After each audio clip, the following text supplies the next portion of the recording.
ಸ್ನೇಹಿತರೆ, ನಾನಿವತ್ತು ನಿಮ್ಗೆ ಎಕ್ಸ್ಪ್ಲೇನ್ ಮಾಡ್ತಿರೋದು ಇತ್ತೀಚೆಗೆ OTTಯಲ್ಲಿ ಬಿಡುಗಡೆಯಾಗಿ ಸಖತ್ ಸೌಂಡ್ ಮಾಡಿದ್ದ ತುಂಬಾನೇ ಗ್ರಿಪ್ಪಿಂಗ್ ಆಗಿರುವ ಹಾಗೂ ಲಿಟ್ರಲಿ ಟ್ವಿಸ್ಟ್ ಗಳನ್ನ ಎಕ್ಸ್ಪೆಕ್ಟ್ ಮಾಡೋದಕ್ಕೇನೆ ಸಾಧ್ಯವಿರದ ಕುಟ್ರಂ ಪುರಿಂದವನ್ ಎಂಬ ತಮಿಳು ಭಾಷೆಯ ಮರ್ಡರ್ ಇನ್ವೆಸ್ಟಿಗೇಷನ್ ವೆಬ್ ಸೀರೀಸ್. ಈ ಸೀರೀಸ್ ನ ಕಾನ್ಸೆಪ್ಟ್ ಏನಂದ್ರೆ, ಒಂದು ರಾತ್ರಿ ಊರಲ್ಲಿ ಜಾತ್ರೆ ನಡೀತಿರುವಾಗ ಚರ್ಚ್ಗೆ ಹೋಗಿ ಮನೆಗೆ ವಾಪಸ್ ಬರ್ತಿದ್ದ ಒಬ್ಬಳು ಹುಡುಗಿ ತುಂಬಾನೇ ನಿಗೂಢವಾಗಿ ಕಾಣೆಯಾಗ್ತಾಳೆ.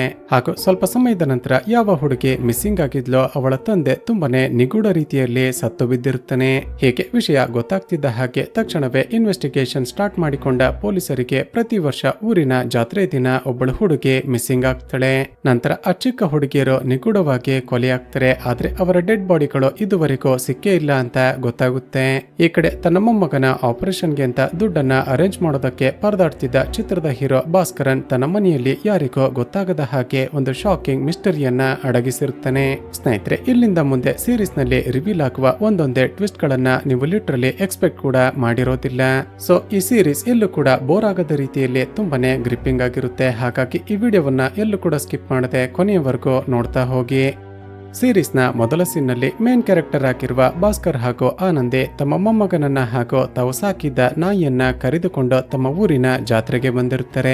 ಸ್ವಲ್ಪ ಹೊತ್ತು ಜಾತ್ರೆಯಲ್ಲಿ ಸೆಲೆಬ್ರೇಷನ್ ನೋಡಿದ ನಂತರ ಭಾಸ್ಕರ್ ತನ್ನ ಹೆಂಡತಿಗೆ ಆನಂದಿ ಮೊಮ್ಮಗ ರಾಹುಲ್ಗೆ ಟ್ಯಾಬ್ಲೆಟ್ ಕೊಡುವ ಟೈಮ್ ಆಯ್ತು, ನೀನು ಜಾತ್ರೆ ಮುಗಿಸ್ಕೊಂಡು ಮನೆಗೆ ಬಾ, ನಾನು ರಾಹುಲ್ ಹಾಗೂ ನಾಯಿಯನ್ನ ಕರೆದುಕೊಂಡು ಮನೆಗೆ ಹೋಗ್ತೀನಿ ಅಂತ ಹೊರಡುತ್ತಾನೆ. ಇನ್ನೇನು ಮನೆಯನ್ನ ರೀಚ್ ಆಗ್ಬೇಕು ಅನ್ನುವಾಗ ಇವನ ಮನೆಯ ಪಕ್ಕದಲ್ಲೇ ವಾಸ ಮಾಡ್ತಿದ್ದ ಸೋಲೋಮನ್ ಎಂಬ ಇವನ ನೇಬರ್ ಅತಿಯಾಗಿ ಡ್ರಿಂಕ್ಸ್ ಮಾಡಿ ತೂರಾಡ್ತಾ ಹೋಗ್ತಿರ್ತಾನೆ. ಊರಿನ ಜಾತ್ರೆ ದಿನ ಕೂಡ ಈ ಸೋಲೋಮನ್ ಈ ರೀತಿ ಡ್ರಿಂಕ್ಸ್ ಮಾಡಿದ್ದನಲ್ಲ ಅಂತ ಭಾಸ್ಕರ್ ಬೈತಾ ಮನೆಗೆ ಬಂದು ತನ್ನ ಮೊಮ್ಮಗನಿಗೆ ಟ್ಯಾಬ್ಲೆಟ್ಸ್ ಕೊಟ್ಟು ನಂತರ ನಾಯಿಗೆ ಊಟ ಹಾಕ್ತಾನೆ. ಸ್ವಲ್ಪ ಸಮಯದ ನಂತರ ಭಾಸ್ಕರ್ ಡ್ರಿಂಕ್ಸ್ ಮಾಡ್ತಾ ಕೂತಿರುವಾಗ ಇವನ ಕಾಲೋನಿಯಲ್ಲೇ ವಾಸ ಮಾಡ್ತಿದ್ದ ಇಬ್ಬರು ಗಂಡ ಹೆಂಡತಿ ಜಾತ್ರೆ ಮುಗಿಸಿಕೊಂಡು ವಾಪಸ್ ಮನೆಗೆ ಬರುವಾಗ ಶಾಕಿಂಗ್ಲಿ ಸತ್ತು ಬಿದ್ದಿರುವ ಸೋಲೋಮನ್ ಅನ್ನ ನೋಡ್ತಾರೆ. ಈಗ ಭಾಸ್ಕರ್ನ ಮನೆ ಅಲ್ಲೇ ಪಕ್ಕದಲ್ಲೇ ಇದ್ದ ಕಾರಣ ಹೆದರಿಕೊಂಡಿದ್ದ ಆ ಗಂಡ ಹೆಂಡತಿ ತಕ್ಷಣವೇ ಭಾಸ್ಕರ್ನ ಮನೆಗೆ ಬಂದು ಇನ್ಫಾರ್ಮ್ ಮಾಡ್ತಾರೆ. ಸ್ನೇಹಿತರೆ, ಈಗ ಗೊತ್ತಾಗೋದೇನಂದ್ರೆ ಭಾಸ್ಕರ್ ಒಂದು ಗವರ್ಮೆಂಟ್ ಹಾಸ್ಪಿಟಲ್ ನಲ್ಲಿ ಅಟೆಂಡರ್ ಆಗಿ ಕೆಲಸ ಮಾಡ್ತಿರ್ತಾನೆ. ತಕ್ಷಣ ಕೆಳಗಡೆ ಓಡಿ ಬಂದು ಸೋಲೋಮನ್ ಅನ್ನ ಚೆಕ್ ಮಾಡಿದಾಗ ಆತ ಸತ್ತಿದ್ದಾನೆ ಅಂತ ಕನ್ಫರ್ಮ್ ಆಗುತ್ತೆ. ಇಲ್ಲಿಗೆ ಸೀನ್ ಕಟ್ ಆಗಿ ಮರುದಿನ ಬೆಳಿಗ್ಗೆ ಈ ವಿಷಯ ಗೊತ್ತಾಗ್ತಿದ್ದ ಹಾಗೆ DSP ಡ್ರೈವರ್ ಆಗಿರುವ ಗೌತಮ್ ನನ್ನ ಕರೆದುಕೊಂಡು ಅಲ್ಲಿಗೆ ಹೋಗ್ತಾನೆ. ಸ್ನೇಹಿತರೆ, ಈ ಸೀರೀಸ್ ನಲ್ಲಿ ಗೌತಮ್ ಕೂಡ ಒಬ್ಬ ಮೈನ್ ಕ್ಯಾರೆಕ್ಟರ್ ಆಗಿದ್ದು ಈತ ಕೆಲವು ತಿಂಗಳ ಹಿಂದೆ ಮಾಡಿದ ಒಂದು ತಪ್ಪಿಗೆ ಡಿಪ್ರಮೋಟ್ ಆಗಿ ಡ್ರೈವರ್ ಆಗಿರ್ತಾನೆ. ಈಗ DYSP ಆ ಸ್ಪಾಟ್ ಅನ್ನ ರೀಚ್ ಆದಾಗ ಅಲ್ಲಿಗೆ ಆಗಲೇ ಸಬ್ ಇನ್ಸ್ಪೆಕ್ಟರ್ ಹಾಗೂ ಇನ್ಸ್ಪೆಕ್ಟರ್ ಬಂದು ಇನ್ವೆಸ್ಟಿಗೇಷನ್ ಸ್ಟಾರ್ಟ್ ಮಾಡಿರ್ತಾರೆ. ಮೊದಲಿಗೆ ಸೋಲೋಮನ್ ನ ಡೆಡ್ ಬಾಡಿಯನ್ನ ನೋಡಿದ ಆ ಗಂಡ ಹೆಂಡತಿಯನ್ನ ಎನ್ಕ್ವೈರಿ ಮಾಡ್ತಾರೆ. ನಂತರ ಸೋಲೋಮನ್ ನ ಹೆಂಡತಿಯಾಗಿರುವ ಈಸ್ಟರ್ ನನ್ನ ಎನ್ಕ್ವೈರಿ ಮಾಡೋದಕ್ಕೆ ಅಂತ ಹೋದ್ರೆ ಮತ್ತೊಂದು ಶಾಕಿಂಗ್ ಟ್ವಿಸ್ಟ್ ರಿವೀಲ್ ಆಗುತ್ತೆ. ಅದೇನಂದ್ರೆ, ಇವಳ ಚಿಕ್ಕ ಮಗಳು ಮರ್ಸಿ ಕೂಡ ನೆನ್ನೆ ರಾತ್ರಿಯಿಂದ ನಿಗೂಢವಾಗಿ ಕಾಣೆಯಾಗಿರುತ್ತಾಳೆ. ಹೀಗೆ ತನ್ನ ಮಗಳು ನಿಗೂಢವಾಗಿ ಮಿಸ್ಸಿಂಗ್ ಆಗಿದ್ರೆ ತನ್ನ ಗಂಡ ಕೂಡ ಸತ್ತು ಹೋದ್ನಲ್ಲ ಅಂತ ಈಸ್ಟರ್ ತುಂಬಾನೇ ಎಮೋಷನಲ್ ಆಗಿ ಅಳುತ್ತಿರ್ತಾಳೆ. ಈಗ ಭಾಸ್ಕರ್ ಪೊಲೀಸರಿಗೆ ಹೇಳೋದೇನಂದ್ರೆ, ಸರ್, ನಿನ್ನೆ ರಾತ್ರಿ ನಾನು ಜಾತ್ರೆಯಿಂದ ನನ್ನ ಮೊಮ್ಮಗ ಹಾಗೂ ನಾಯಿ ಜೊತೆ ವಾಪಸ್ ಬರ್ತಿರುವಾಗ ಮೆರ್ಸಿ ಜಾತ್ರೆ ಕಡೆ ಹೋಗ್ತಿದ್ಲು. ಒಬ್ಬಳು ಯಾಕೆ ಹೋಗ್ತಿದ್ಯಾ ಅಂತ ವಿಚಾರಿಸಿದಾಗ ನನ್ನ ತಾಯಿ ಆಲ್ರೆಡಿ ಜಾತ್ರೆಯಲ್ಲಿದ್ದಾಳೆ, ಹಾಗಾಗಿ ನಾನು ಕೂಡ ಹೋಗ್ತಿದ್ದೀನಿ ಅಂತ ಹೇಳಿದ್ಲು. ಈಗ ಪೊಲೀಸರು ಕೊಲೆಯಾಗಿರುವ ಸೋಲೋಮನ್ ಬಗ್ಗೆ ವಿಚಾರಿಸಿದಾಗ ಅವನಿಗೆ ವೆಂಕಟೇಶ್ ಎಂಬ ಒಬ್ಬ ತಮ್ಮ ಇದ್ದು ಕಳೆದ ಹಲವು ವರ್ಷಗಳಿಂದ ಇಬ್ಬರ ಮಧ್ಯ ಜಮೀನಿಗೆ ಸಂಬಂಧಪಟ್ಟ ಹಾಗೆ ಜಗಳ ಇತ್ತು. ಮೋಸ್ಟ್ಲಿ ವೆಂಕಟೇಶ್ ದ್ವೇಷದಲ್ಲಿ ಸೋಲೋಮನ್ ಅನ್ನ ಕೊಲೆ ಮಾಡಿರಬಹುದು ಅಂತ ಗೊತ್ತಾಗುತ್ತೆ. ಈಗ ಇನ್ಸ್ಪೆಕ್ಟರ್ DYSPಗೆ ಹೇಳೋದನಂದ್ರೆ, ಸರ್, ಈ ಹುಡುಗಿಯ ಕೇಸ್ ಕೂಡ 2 ವರ್ಷಗಳ ಹಿಂದೆ ಒಬ್ಬಳು ಹುಡುಗಿ ನಿಗೂಢವಾಗಿ ಮಿಸ್ಸಿಂಗ್ ಆಗಿದ್ಲಲ್ಲ, ಅದೇ ಕೇಸ್ ರೀತಿನೇ ಇರ್ಬೋದಾ ಅಂತ ಕೇಳ್ತಾನೆ. ಅದಕ್ಕೆ DYSP ಕೋಪದಲ್ಲಿ, ನೀವು ಎಲ್ಲಿಂದ ಎಲ್ಲಿಗೋ ಲಿಂಕ್ ಕೊಡ್ಬೇಡಿ, ಮೊದಲಿಗೆ ಆ ವೆಂಕಟೇಶ್ ಎಲ್ಲಿದ್ದಾನೆ ಅಂತ ಪತ್ತೆ ಮಾಡಿ. ಇಲ್ಲಿಗೆ ಸೀನ್ ಕಟ್ಟಾಗಿ ಮರುದಿನ ಬೆಳಿಗ್ಗೆ ಭಾಸ್ಕರ್ ಹಾಗೂ ಆನಂದಿ ತಮ್ಮ ಮೊಮ್ಮಗ ರಾಹುಲ್ ನನ್ನ ಕರೆದುಕೊಂಡು ಹಾಸ್ಪಿಟಲ್ಗೆ ಹೋಗಿರ್ತಾರೆ. ಸ್ನೇಹಿತರೆ, ರಾಹುಲ್ಗೆ ಜನ್ಮ ಕೊಡ್ತಿದ್ದ ಹಾಕಿನೇ ಇವರ ಮಗಳು ಸತ್ತು ಹೋಗಿರ್ತಾಳೆ. ನಂತರ ಇವರ ಅಳಿಯ ಮತ್ತೊಂದು ಮದುವೆ ಆಗ್ತಾನೆ. ಹಾಗಾಗಿ ತಮ್ಮ ಮೊಮ್ಮಗನನ್ನ ತಾವೇ ಬೆಳೆಸ್ತಿರ್ತಾರೆ. ಈ ಕಡೆ ಪೊಲೀಸರ ಒಂದು ಟೀಮ್ ಸೋಲೋಮನ್ ಬಗ್ಗೆ ಎನ್ಕ್ವೈರಿ ಮಾಡ್ತಿದ್ರೆ ಮತ್ತೊಂದು ಟೀಮ್ ಮಿಸ್ಸಿಂಗ್ ಆಗಿರುವ ಮೆರ್ಸಿ ಬಗ್ಗೆ ವಿಚಾರಿಸ್ತಿರ್ತಾರೆ. ಮರ್ಸಿ ಪ್ರತಿದಿನ ಟ್ಯೂಷನ್ಗೆ ಹೋಗ್ತಿದ್ದ ಜಾಗಕ್ಕೂ ಹೋಗಿ ವಿಚಾರಿಸ್ತಾರೆ. ಆದ್ರೆ ಯಾವುದೇ ಕ್ಲೂಗಳೇ ಸಿಗೋದಿಲ್ಲ. ಈ ಕಡೆ ಭಾಸ್ಕರ್ ಹಾಗೂ ಆನಂದಿ ತಮ್ಮ ಮೊಮ್ಮಗನನ್ನ ಕರೆದುಕೊಂಡು ಆಸ್ಪತ್ರೆಗೆ ಬಂದಿದ್ರಲ್ವಾ. ಈಗ ಡಾಕ್ಟರ್ನ ಮಾತುಗಳಿಂದ ನಮಗೆ ಗೊತ್ತಾಗೋದೇನಂದ್ರೆ, ಇವರ ಮೊಮ್ಮಗ ರಾಹುಲ್ಗೆ ತಲೆಯಲ್ಲಿ ಬ್ರೈನ್ ಬ್ರೈನ್ ಟ್ಯೂಮರ್ ಇರುತ್ತೆ. ಆದಷ್ಟು ಬೇಗ ರಾಹುಲ್ಗೆ ಸರ್ಜರಿ ಮಾಡಬೇಕು. ಆದ್ರೆ ಸರ್ಜರಿಗೆ 15 ಲಕ್ಷ ಖರ್ಚಾಗಲಿದ್ದು ಅಷ್ಟೊಂದು ದುಡ್ಡು ಭಾಸ್ಕರ್ ಬಳಿ ಇರೋದಿಲ್ಲ. ಸ್ನೇಹಿತರೆ, ಮೊದಲೇ ಹೇಳಿದ ಹಾಗೆ ಭಾಸ್ಕರ್ ಕೂಡ ಅದೇ ಆಸ್ಪತ್ರೆಯಲ್ಲಿ ಅಟೆಂಡರ್ ಆಗಿ ಕೆಲಸ ಮಾಡ್ತಿರ್ತಾನೆ. ಈತ ಇನ್ನೆರಡು ದಿನಗಳಲ್ಲಿ ತನ್ನ ಸರ್ವಿಸ್ ನಿಂದ ರಿಟೈರ್ ಆಗಲಿದ್ದು ನಂತರ ತನಗೆ ಬರುವ PF ಹಾಗೂ ಸೆಟಲ್ಮೆಂಟ್ ಅಮೌಂಟ್ ನಿಂದ ತನ್ನ ಮೊಮ್ಮಗನ ಸರ್ಜರಿ ಮಾಡಿಸ್ಬೇಕು ಅಂತ ವೇಟ್ ಮಾಡ್ತಿರ್ತಾನೆ. ಈ ಕಡೆ ಪೊಲೀಸರು ಕೊಲೆಯಾಗಿರುವ ಸೋಲೋಮನ್ನ ತಮ್ಮ ವೆಂಕಟೇಶ್ನನ್ನ ಹುಡುಕ್ತಿದ್ರಲ್ವಾ, ಆತ ಕಳೆದ ಕೆಲವು ದಿನಗಳಿಂದ ಊರಲ್ಲಿಲ್ಲ ಅಂತ ಗೊತ್ತಾಗುತ್ತೆ. ಈ ಕಡೆ ಈಸ್ಟರ್ ಕಾನ್ಸ್ಟೇಬಲ್ ಗೌತಮ್ನ ಮನೆಗೆ ಹೋದಾಗ ಗೊತ್ತಾಗೋದೇನಂದ್ರೆ ಮಿಸ್ಸಿಂಗ್ ಆಗಿರುವ ಇವಳ ಮಗಳು ಮರ್ಸಿ ಗೌತಮ್ನ ಮಗಳಿಗೆ ತುಂಬಾನೇ ಕ್ಲೋಸ್ ಫ್ರೆಂಡ್ ಆಗಿದ್ಲು ಅಂತ. ಇಲ್ಲಿಗೆ ಸೀನ್ ಕಟ್ಟಾಗಿ 2 ದಿನಗಳ ನಂತರ ಭಾಸ್ಕರ್ ರಿಟೈರ್ ಆಗ್ತಾನೆ. ಈತ ಕಳೆದ 30 ವರ್ಷಗಳಿಂದ ತುಂಬಾನೇ ಪ್ರಾಮಾಣಿಕವಾಗಿ ಕೆಲಸ ಮಾಡಿದ ಕಾರಣ ಆಸ್ಪತ್ರೆಯಲ್ಲಿದ್ದ ಎಲ್ಲ ಸ್ಟಾಫ್ಗಳು ಸೇರಿ ಇವನಿಗೆ ಒಂದು ಫೇರ್ವೆಲ್ ಫಂಕ್ಷನ್ ಅನ್ನ ಅರೇಂಜ್ ಮಾಡಿರುತ್ತಾರೆ. ಆ ದಿನ ರಾತ್ರಿ ಗೌತಮ್ ಮನೆಗೆ ಹೋದಾಗ ಅಪ್ಪ ಹೇಗಾದ್ರೂ ಮಾಡಿ ನನ್ನ ಫ್ರೆಂಡ್ ಮರ್ಸಿಯನ್ನ ಪತ್ತೆ ಮಾಡಿ ಅಂತ ಗೌತಮ್ನ ಮಗಳು ರಿಕ್ವೆಸ್ಟ್ ಮಾಡ್ತಾಳೆ.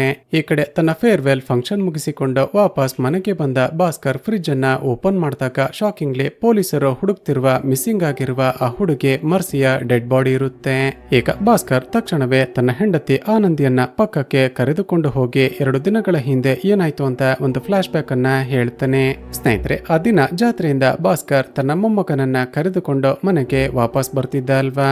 ಆಗ ಸೋಲೋಮನ್ ಅತಿಯಾಗಿ ಡ್ರಿಂಕ್ಸ್ ಮಾಡಿ ತೂರಾಡ್ತಾ ಇವನ ಮುಂದೆ ಪಾಸ್ ಆಗಿರ್ತಾನೆ. ನಂತರ ಮನೆಗೆ ಬಂದ ಭಾಸ್ಕರ್ ತನ್ನ ಮೊಮ್ಮಗನಿಗೆ ಟ್ಯಾಬ್ಲೆಟ್ಸ್ ಕೊಟ್ಟು ನಂತರ ನಾಯಿಗೆ ಊಟ ಹಾಕಿ ಡ್ರಿಂಕ್ಸ್ ಮಾಡೋದಕ್ಕೆ ಅಂತ ಕೂರ್ತಾನೆ. ಇನ್ನೇನು ಕುಡಿಯೋದಕ್ಕೆ ಸ್ಟಾರ್ಟ್ ಮಾಡಬೇಕು ಅನ್ನೋಷ್ಟರಲ್ಲೇ ಶಾಕಿಂಗ್ಲಿ ಆ ಸೋಲೋಮನ್ ರಕ್ತಸಿಕ್ತವಾಗಿದ್ದ ತನ್ನ ಮಗಳನ್ನ ಕೈಯಲ್ಲೇ ಹಿಡಿದುಕೊಂಡು ಇವನ ಮನೆಗೆ ಓಡಿ ಬರುತ್ತಾನೆ. ಈಗ ಭಾಸ್ಕರ್ಗೆ ತುಂಬಾನೇ ಶಾಕ್ ಆಗಿ ಮರ್ಸಿಯನ್ನ ಚೆಕ್ ಮಾಡಿದಾಗ ಶಾಕಿಂಗ್ಲಿ ಆ ಹುಡುಗಿಯ ಮೇಲೆ ಯಾರೋ ಅತ್ಯಾಚಾರ ಮಾಡಿದ್ದಾರೆ ಅಂತ ಕನ್ಫರ್ಮ್ ಆಗುತ್ತೆ.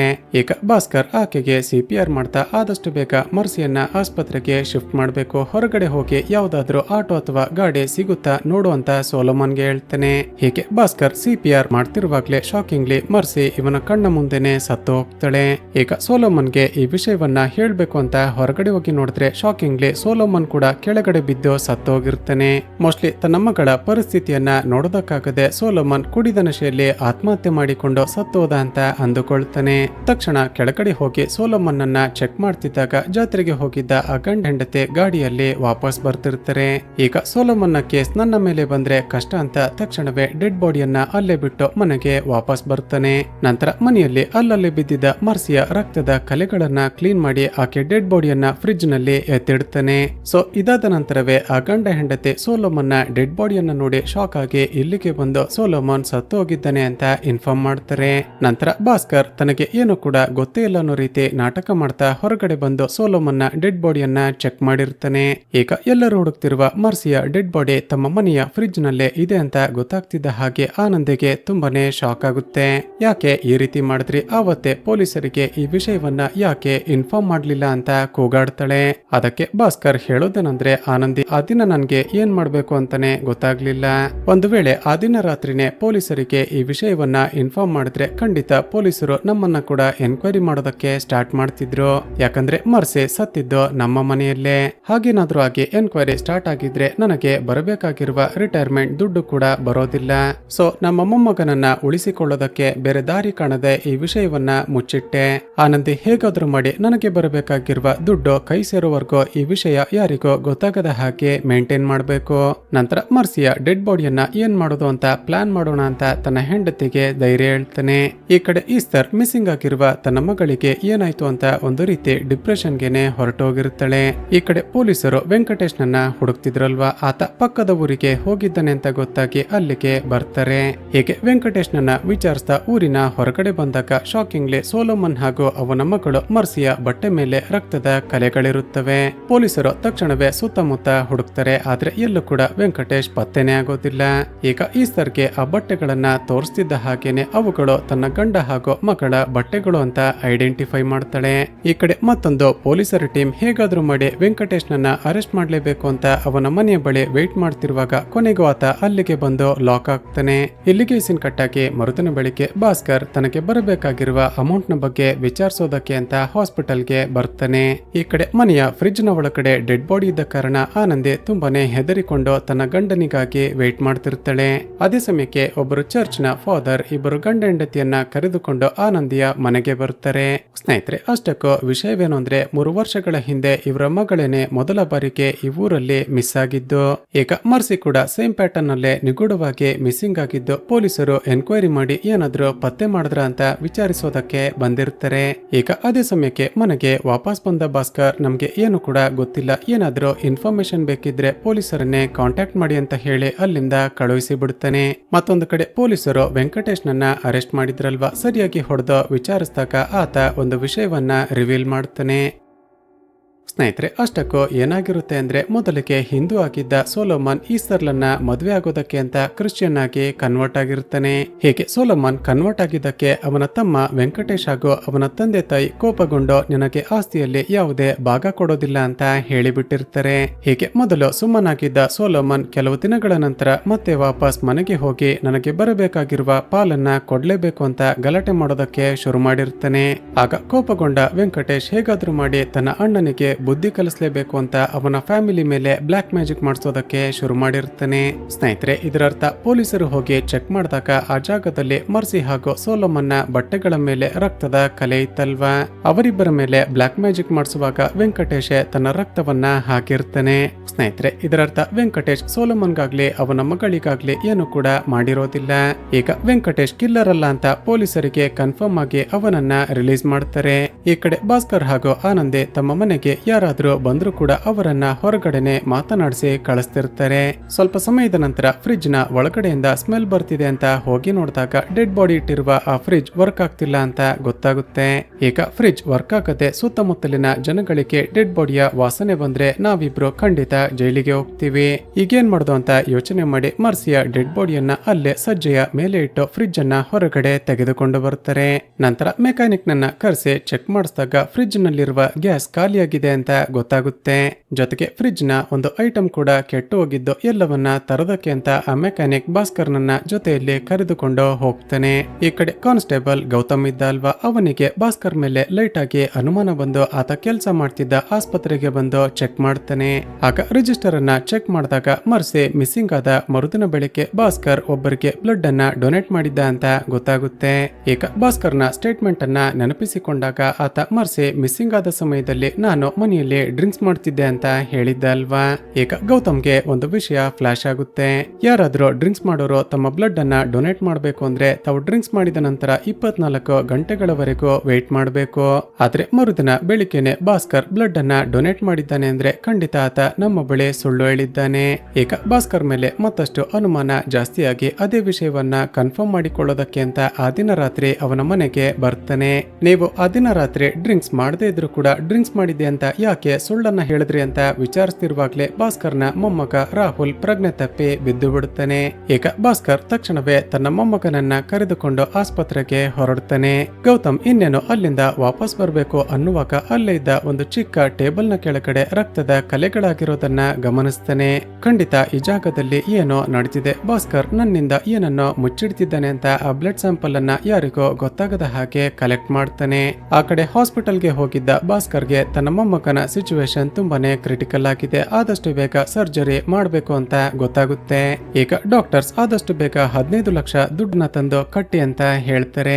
ಆದ್ರೆ ಭಾಸ್ಕರ್ಗೆ ಬರಬೇಕಾಗಿರುವ ಇವನ ರಿಟೈರ್ಮೆಂಟ್ ದುಡ್ಡು ಇನ್ನು ಕೂಡ ಬಂದಿರೋದಿಲ್ಲ. ಈಗ ಭಾಸ್ಕರ್ಗೆ ಏನ್ ಮಾಡ್ಬೇಕು ಅಂತ ಗೊತ್ತಾಗದೆ ತನ್ನ ಫ್ರೆಂಡ್ಸ್ ಗಳು ಹಾಗೂ ರಿಲೇಟಿವ್ಸ್ ಗಳ ಬಳಿ ಸಾಲ ಕೇಳ್ತಾನೆ. ಆದ್ರೆ ಯಾವುದೇ ಪ್ರಯೋಜನ ಆಗೋದಿಲ್ಲ.